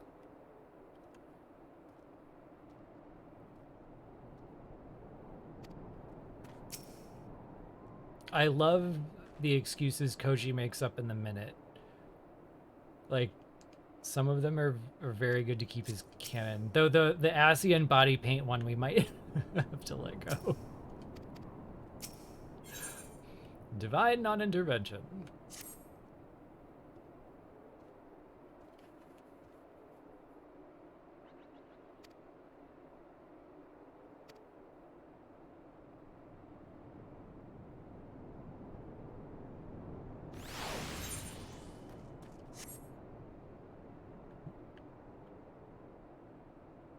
Oh, I hit the wrong button. Who knows what I said? I'll have to go back and check it out. There are no objections. Let's seek his prowl.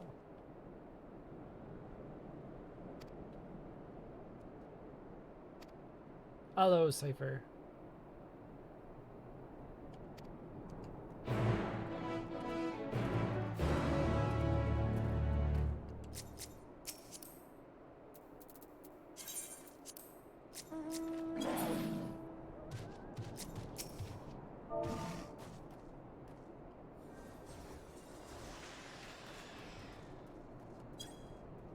Off to the next.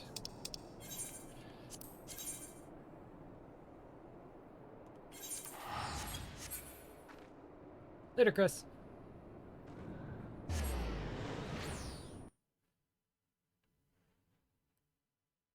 Raha worried about Kryla's fail. She got kidnapped last time we left her alone. Okay.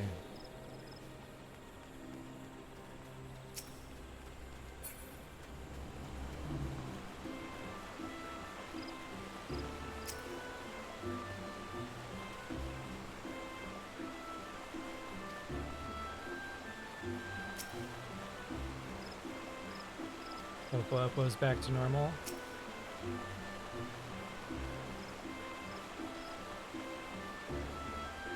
As I understand it, mortals hold that Nafika and I are at odds. Like other details about us, you are free to believe what you wish. I choose to believe that the lore is true, that the war of the gods started over a cup of spilled wine. Please explain yourselves. Oh, that's why Panslation is out of stock? It like artificially has a delay on it? I can fix that. That one should be easy to fix. The 1.0 also had that mankind was created to wage the gods' wars, but I think the 12 can be spared that one because it fits kind of sideways into the Heidelin Zodiac stuff.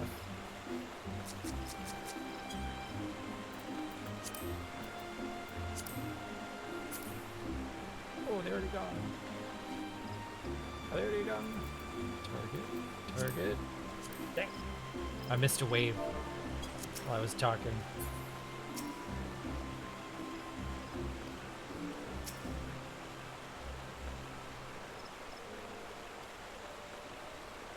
Uh-oh, something is strange.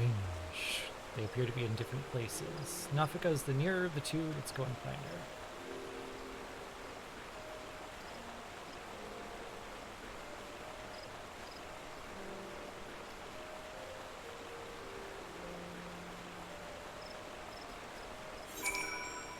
And all these poor suckers, they're never gonna know. She stopped by.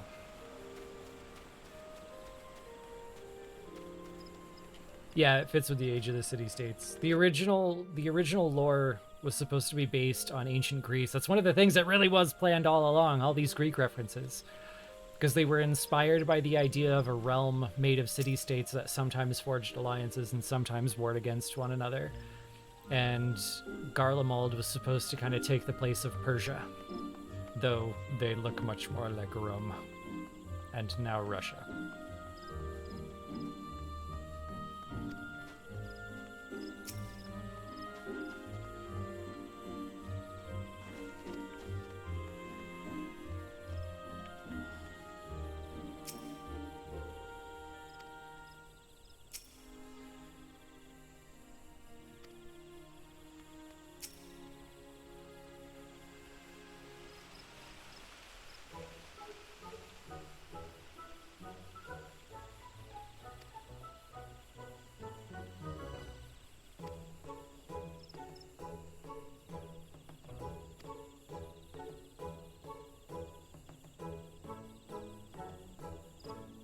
We became separated while I was distracted, listening to the elementals.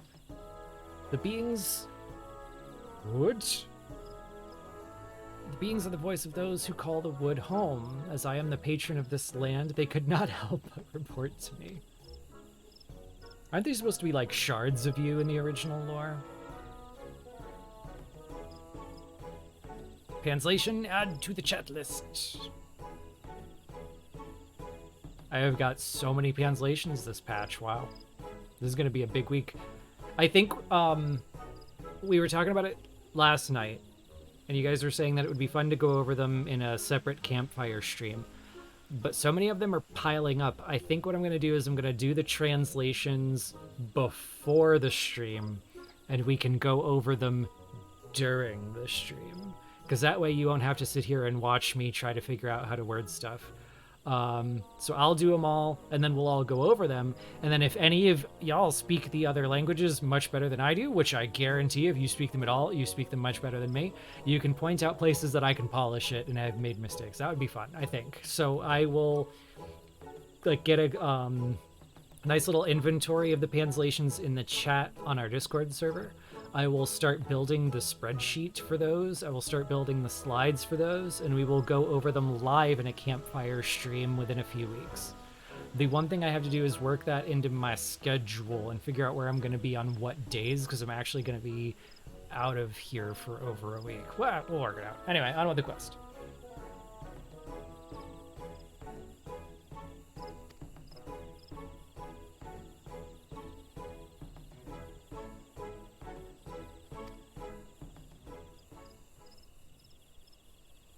Hiding something. Now, how does Derek know the gods can sense each other like the way they sense each other? And are they going along with this?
I wonder if they're going to tie this stone at all to its importance to 1.0.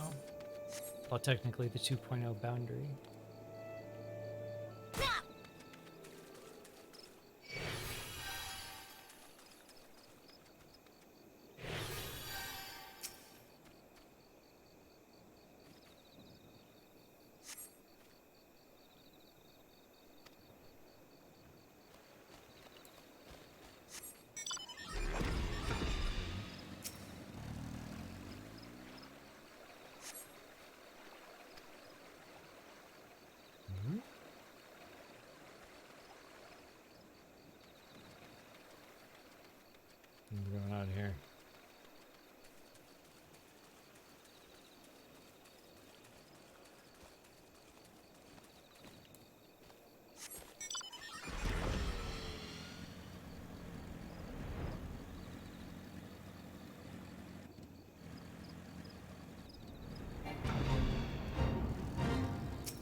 So if you don't follow all the weird nitty-gritty details,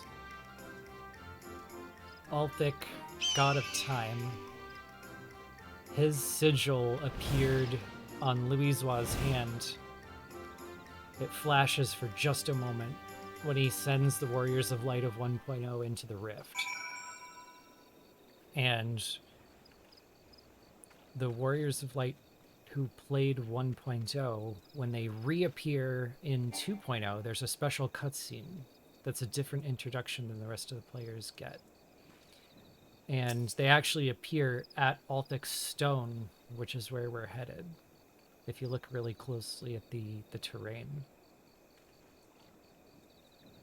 Just a weird little detail from days past.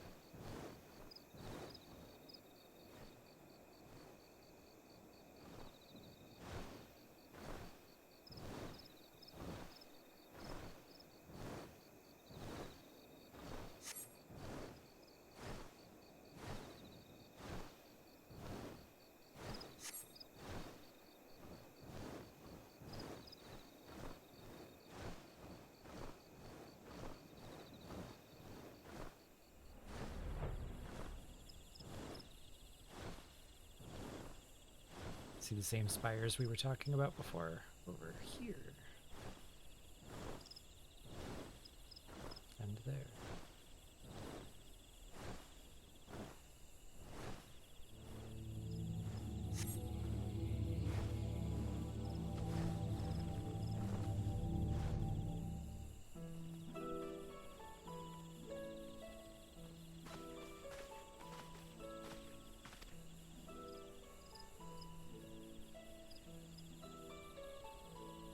Worrying that I might stumble into Odin.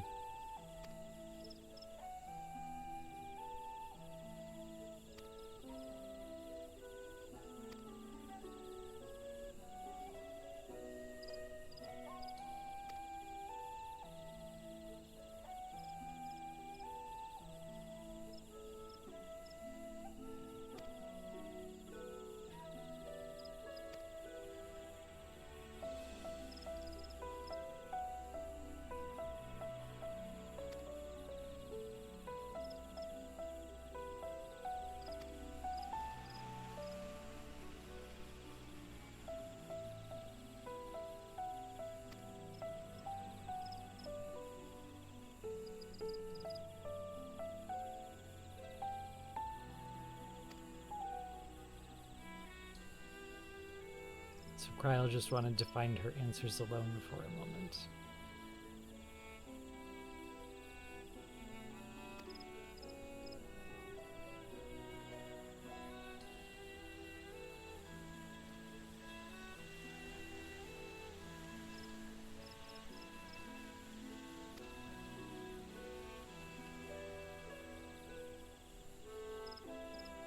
Derek is able to see the gleam of yearning for exploration and discovery. Dude, can you go 5 minutes without saying something sus?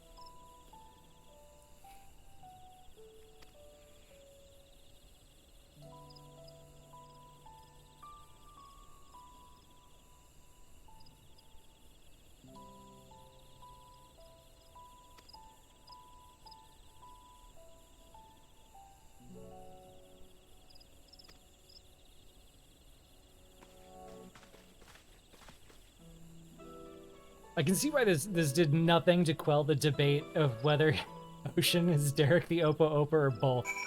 They're both so sus.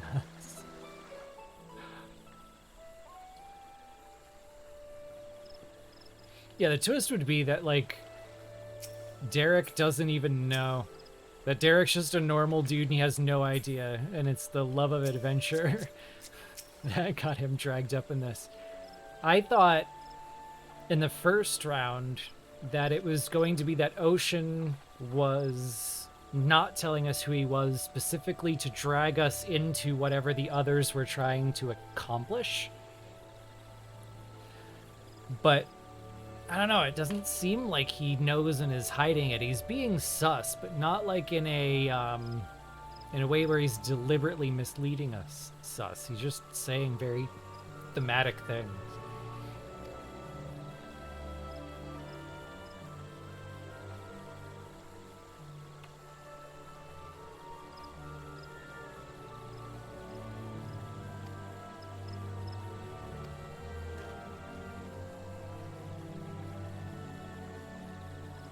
Though nothing binds you to me, you've followed me ever since I tended your wounds.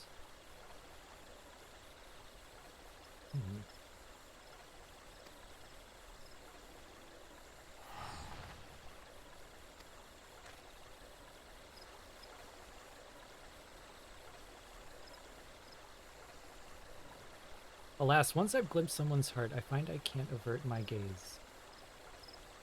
It is difficult to be amidst people.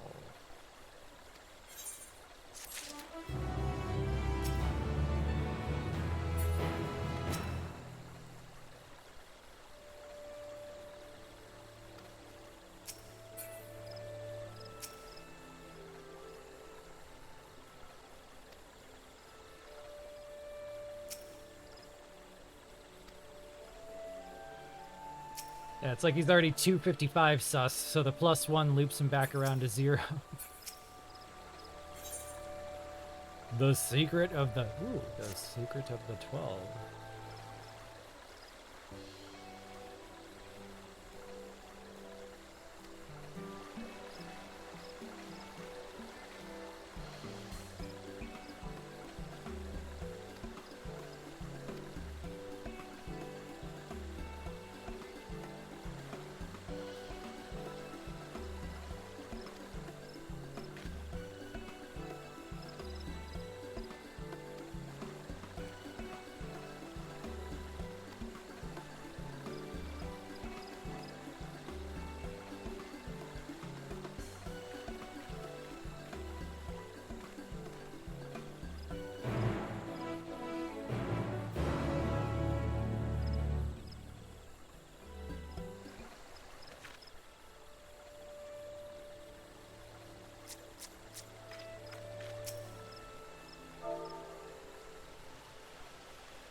We gotta make a checklist of the stuff we want to see in the final raid tier here. I definitely want to see a visit from the Mughals. Respect on Louisoi's name. What else?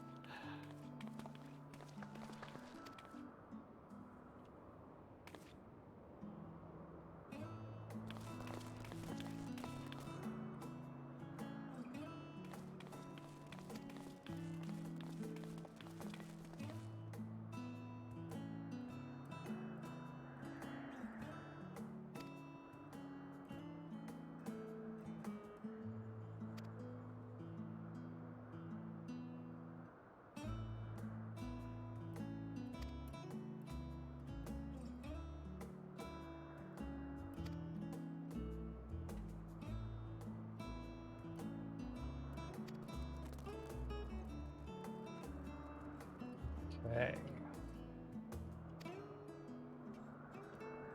You take the information from the 12 stones, you plug them into the incomplete stone, and we get a message.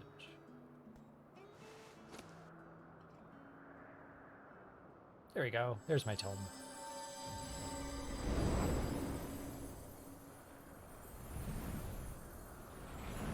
What is his parchment thing? Is that a freaking map?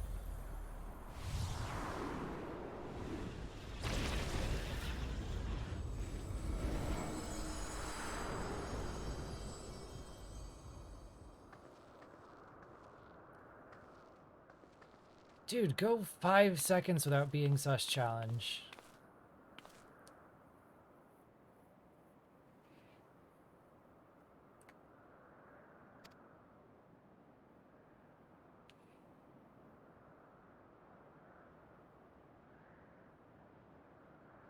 So if the Oppo Oppo was wounded, and Derek is so sus, maybe that's a point for the Derek but not Oppo Oppo camp. They really did really kind of feed both teams here. I can see why it's still such a debate.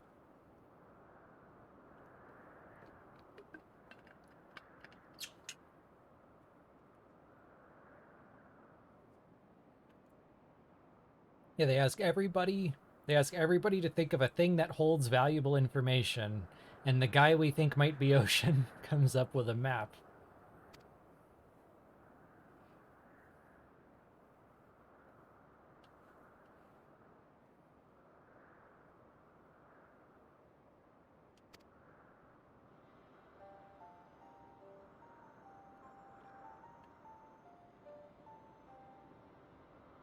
He who is named Burigo shall preside over construction.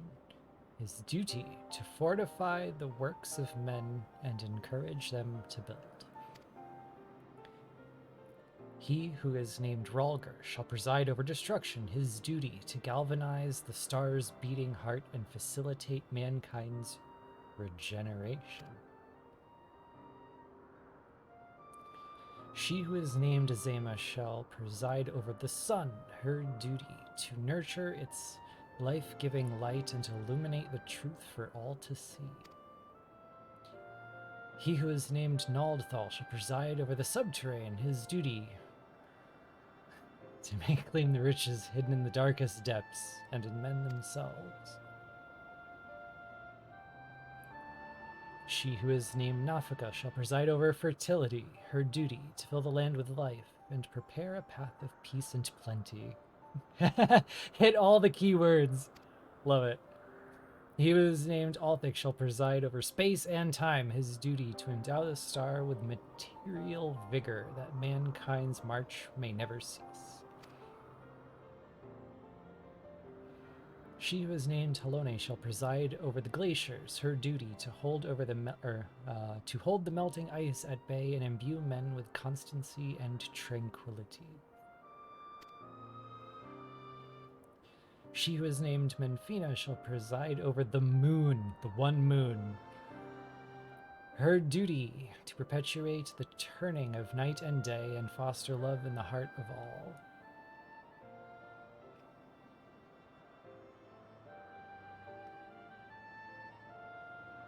And yes, the idea that they are both ocean is the position that I took solely because it, at the time, I assumed that the minions were like familiars almost, like they'd split their soul off a little bit, and that they could observe the world of men through that little piece of their, like a carbuncle basically, that they could observe the world through their other form. And everybody was kind of arguing over which was which. So it should be Derek because of this. It should be the Oppo Oppo because of this. So I did. I went the it's both route.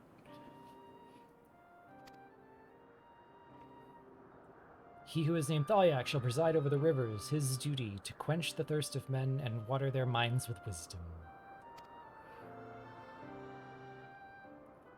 She who is named Nemea will preside over the stars, her duty to preserve the celestial fabric of the seasons and weave the threads of men's lives. She who is named Lemlane shall preside over the seas, her duty to administer the tides and inspire men to come together as one and seek new horizons. Let's see if this matches Derek. He who is named Ocean shall preside over the mountains, his duty to sustain the breath of the firmament and in wandering share in men's solitude. Nothing terribly sus, I guess.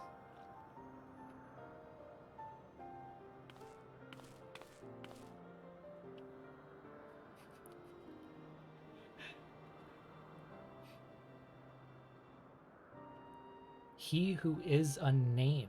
What? Shall watch unflinching, his duty to stand guard over his charge always and unto the end? The Watcher? 13th god. 13 Zodiarch. Cool, cool. 13 counter convocation. Cool, cool. Good time to redeem a translation. We'll do that one. Because I love the idea so much of the 12 being the counter convocation, I'm going to choose to interpret this as counter convocation support until proven otherwise.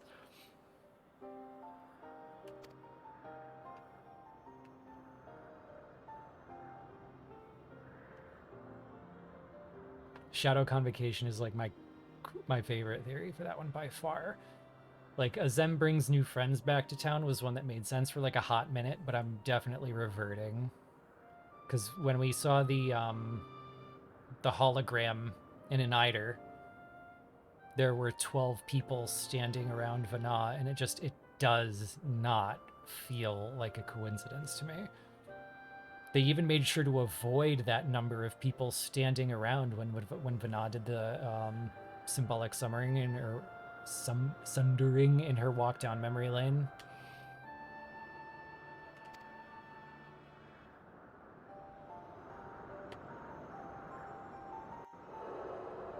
Weird that it's 12 people with Vana, one missing, huh? He was at work. Remember the short story? I don't know.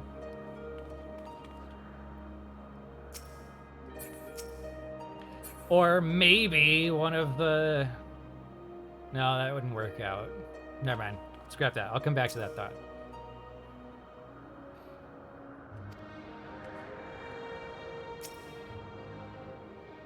Curiouser and curiouser.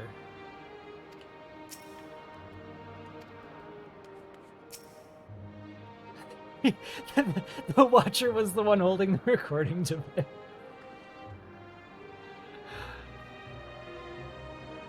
Writings about the gods written by the gods themselves. This is utterly unprecedented.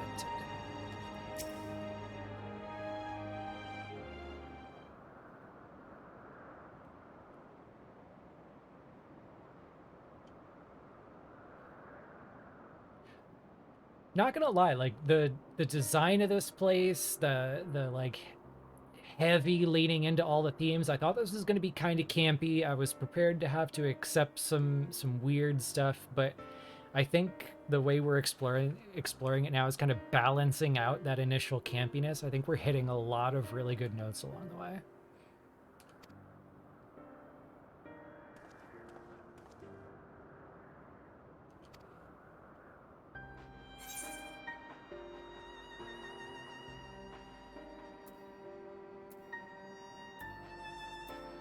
Dumb. 1.0 player. Always gotta go with the one.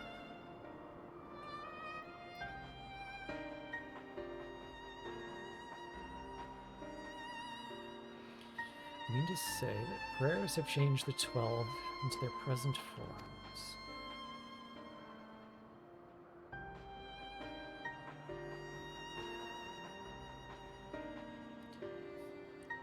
Given what we now know of Dynamis, I believe it is entirely possible. In the presence of that energy, hopes and prayers have more tangible results than one might expect. Blaming things on Dynamis is definitely going to be... Like, as soon as it came into the story, the players started to blame everything on Dynamis. And I don't know where to draw the boundaries just yet. Because we have that lore where Aether counteracts Dynamis. So in a place that's rich with Ether, it shouldn't have too much of an effect. And that's a big thing when you have, like, Zodiarch is a huge part of this story. Hello, thank you for the follow, Scar. And so, if Zodiarch was keeping the Aether kind of shroud around us, so the Dynamis from out there didn't affect us too much, but then Zodiarch's gone, but the Endsinger's gone, but Dynamis isn't always this, like, thing from beyond that tries to kill you. It's also just like a, you know, dark energy. So... where we shouldn't blame it, I feel like is going to be one of those, is it convenient for the plot situations. Its power may be curved upon our star. Hey. But over thousands of years of worship, it could be... Oh, good. Look at that. A trap door 2 seconds later. So we're going to blame it this one time, but it's because they had thousands of years of consistency for it to finally take effect. Super special case. Don't put it too deeply into your RP. The end. I love the way they write this stuff.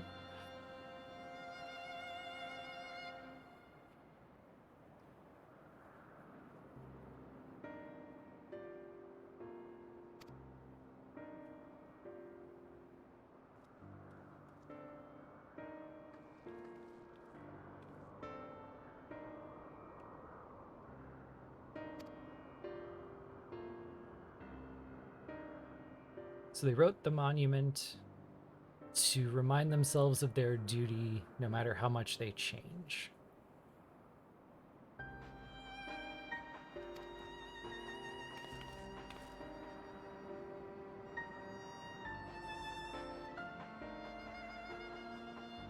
The gods wrote that they endure by, quote, the will of the star. Counter convocation, shadow convocation. Who that refers to, we all know too well. Heidelin. Yeah, confirmation right away. By sundering reality, she must have known that she would shake the very foundation of existence. Anticipating the potential chaos, I suspect she charged her collaborators with maintaining stability. This is very, very close to an old theory we put together. That the gods existed in prehistory between the Sundering and the First Umbral Era. That theory originally came about because I loved the idea of the 1.0 lore being true. There's a piece of 1.0 lore that says that the gods had to go away at the start of the First Umbral Era. And some people wanted to conflate that with the disappearance of the ancients, that those were the gods and they had to leave. But the one thing that didn't make sense there was that the Sundering can't also be the first rejoining. So if it was the First Umbral Era where the gods left, maybe there's an era of prehistory between the Sundering and the First Umbral, and the gods could fit in there. And it's very cool that they shoved the gods right into that space. That was my favorite space they could possibly fit in the world. So, the Sundering must have, like, really shaken everybody up. In order to steward people forward, these people were created. So it's confirmed to be her collaborators. If this is true, might not the 13th unnamed being be the Watcher on the Moon? I feel I'm gonna read through it 5 or 6 times to make sure, because again, these are very raw, unpolished, in-the-moment thoughts. They are imperfect, they are very rough. I often say dumb stuff when I'm skimming, but it does look to me like they just confirmed it. It looks to me like we just got, like, shadow convocation confirmation, maybe. Yeah, Darius just back here like, yep. So either he knows or he's head empty.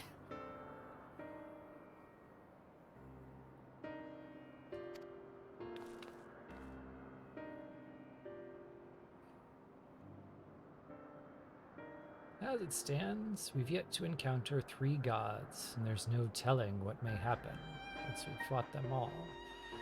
That means we've got a space open at the end. Who's our last fight gonna be?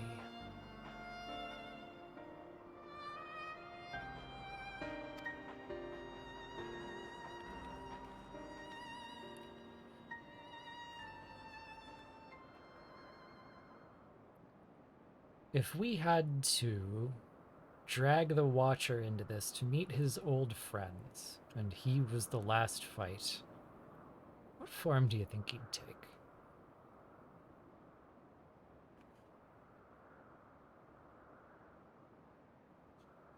Has anyone tried to talk to the Watcher on the Moon after this quest? We will be heading there just to check. That was already on my to-do list.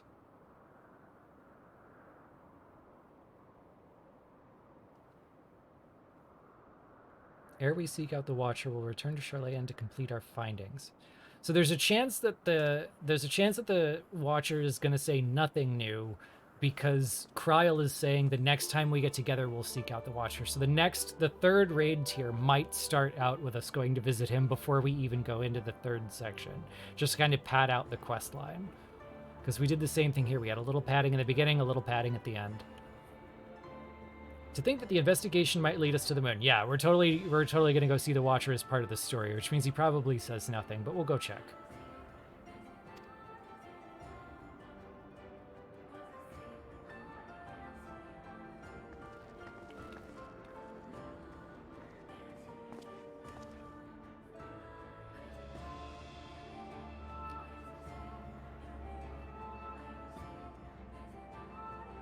Loving this music.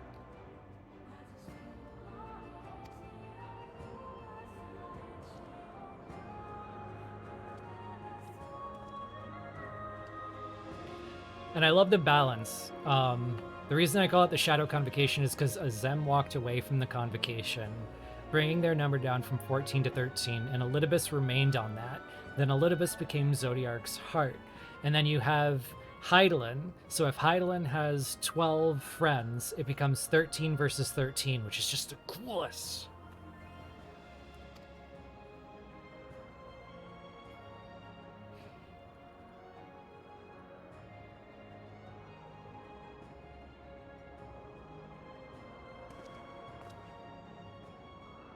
Just admit it, bro. You're the dude on the arrow. Just admit it. For the longest time, I've journeyed alone, not involving myself in the affairs of others, but I've enjoyed our time together. You've undertaken the investigation with all earnestness, and it has been a pleasure to be a part of it. When I imagine the moment we must part ways, I can't help but feel saddened, and it surprises me that I feel that way. This feels like a pre-battle confession, Derek.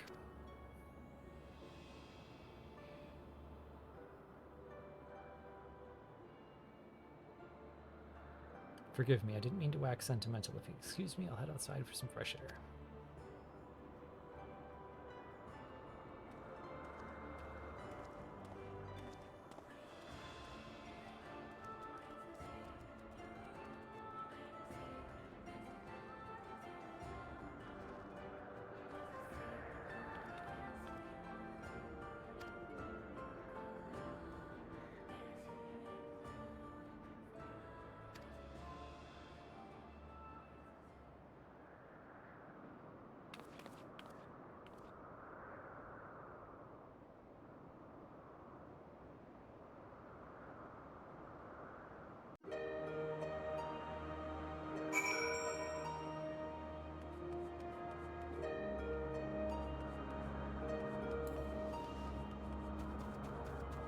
We got our minions out here.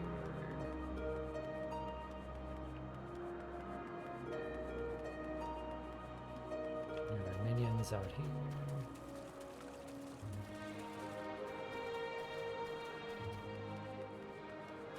A minion here. Hello, this owl.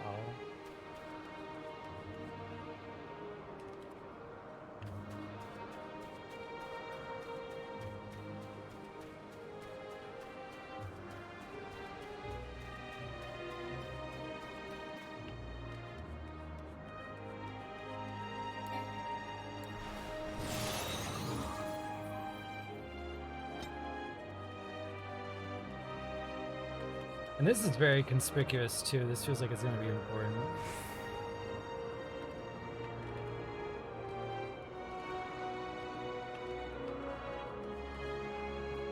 Hello, blue-footed booby.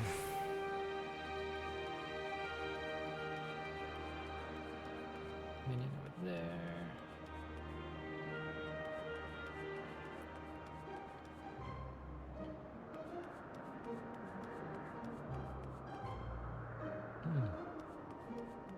Very excited for the third one. This should, based on this one, there should be some pretty awesome closure in that one. This was good.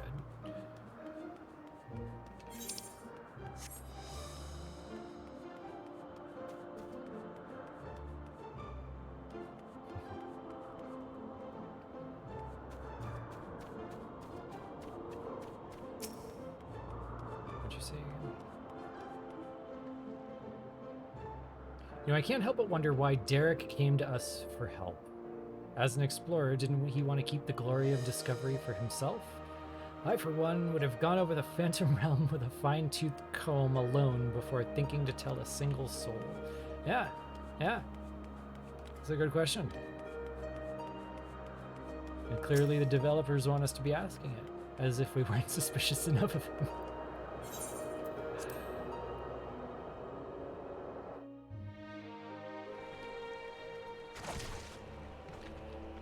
And yes, I do love the kind of rocking boat between the heaven and hell of the two raids.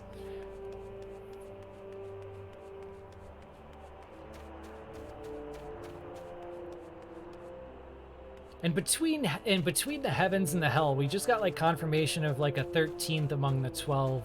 We should definitely get the Black Warden guarding the 7th gate. Bring him back. One mention in the entire history of the lore. You can make it my level 99 Diabolos battle if you want.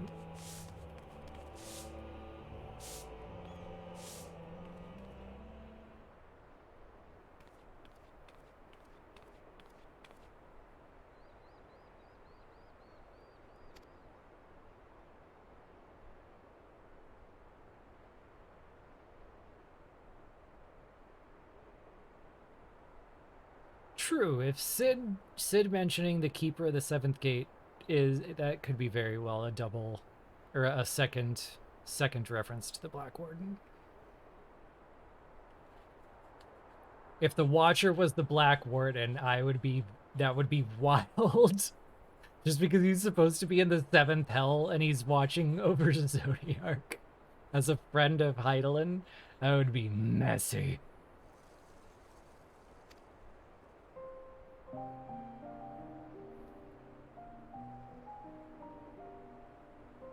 As the saying goes, all things must come to an end, whether we will it or no. When our work is finished, we must go our separate ways. Who says, bro? How do you know that, bro? How do I know you're not going to join the Scions, bro? Do you know you're not? Do you have somewhere else to go? Are you someone who wouldn't be able to interfere with me after this?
So yeah, third tier I'm rooting for Moogle cameo. Again, Moogle's meeting Nafika would have been a really good connection, but she did go see the Elementals, and I think that counts halfway. So if we got Nafika and the Elementals, I think we should definitely have the Moogles come visit to confirm or deny whether that lore is true that they served the 12 at some point. Some reference to Louisoix carving those symbols somewhere along the line would be nice, because it's just a huge string of coincidences that is very interesting. And much like the end of Endwalker, I'm really feeling Midgardsormr's absence here. Midgardsormr was said to be created by Brother Time and Sister Fate. So it was really cool that they fought together, and there's still time for them to reference it. But they, like, in the lore, they were given credit for creating Midgardsormr. And I'm again feeling his absence here, that they didn't think to mention him. Which one of these is the freaking moon again?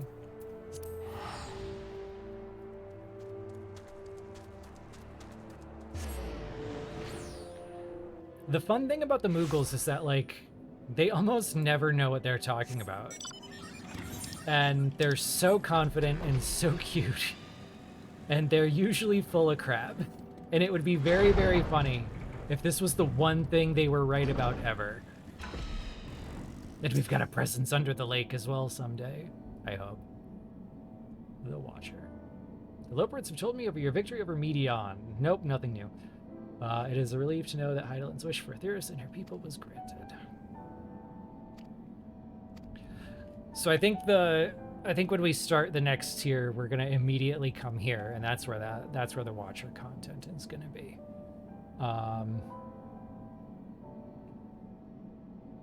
in all, yeah, good tier, good stuff, and it's really interesting to me.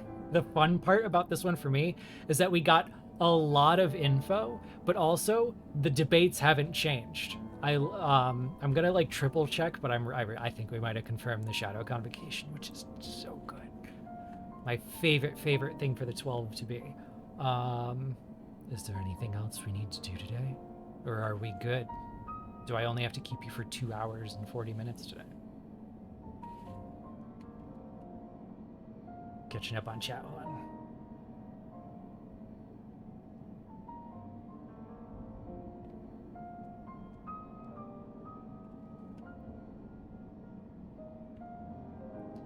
Moogles are just the Loporits that came out underbaked. Heidelin couldn't convince herself to toss him out.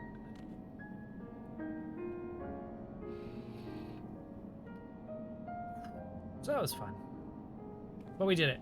One more raid tier down, MSQ down. I think we got our list of translations in the Discord server. If you are not in the Discord server, feel free to pop in. I'm still taking suggestions as to what to do with various other things, emotes, the way channels are set up, rewards for grapes.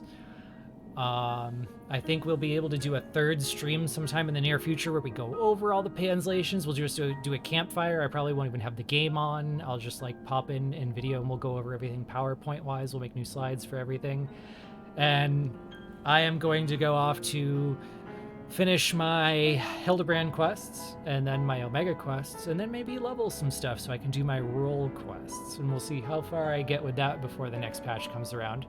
But I also kind of want to buy Final Fantasy IV and play that before the Golbez story ends, so I miss fewer of these references. Because I feel bad, I'm missing a lot of Golbez references. But, as always, thank you so much for choosing to spend this few hours with me. I won't keep you 5 hours like last night. The company is always wonderful. You guys have so many interesting and mostly funny things to say. So I will see you at the next. Thank you once again. I'll see you in the Discord server, and until next time, Crystal Mom and I love you.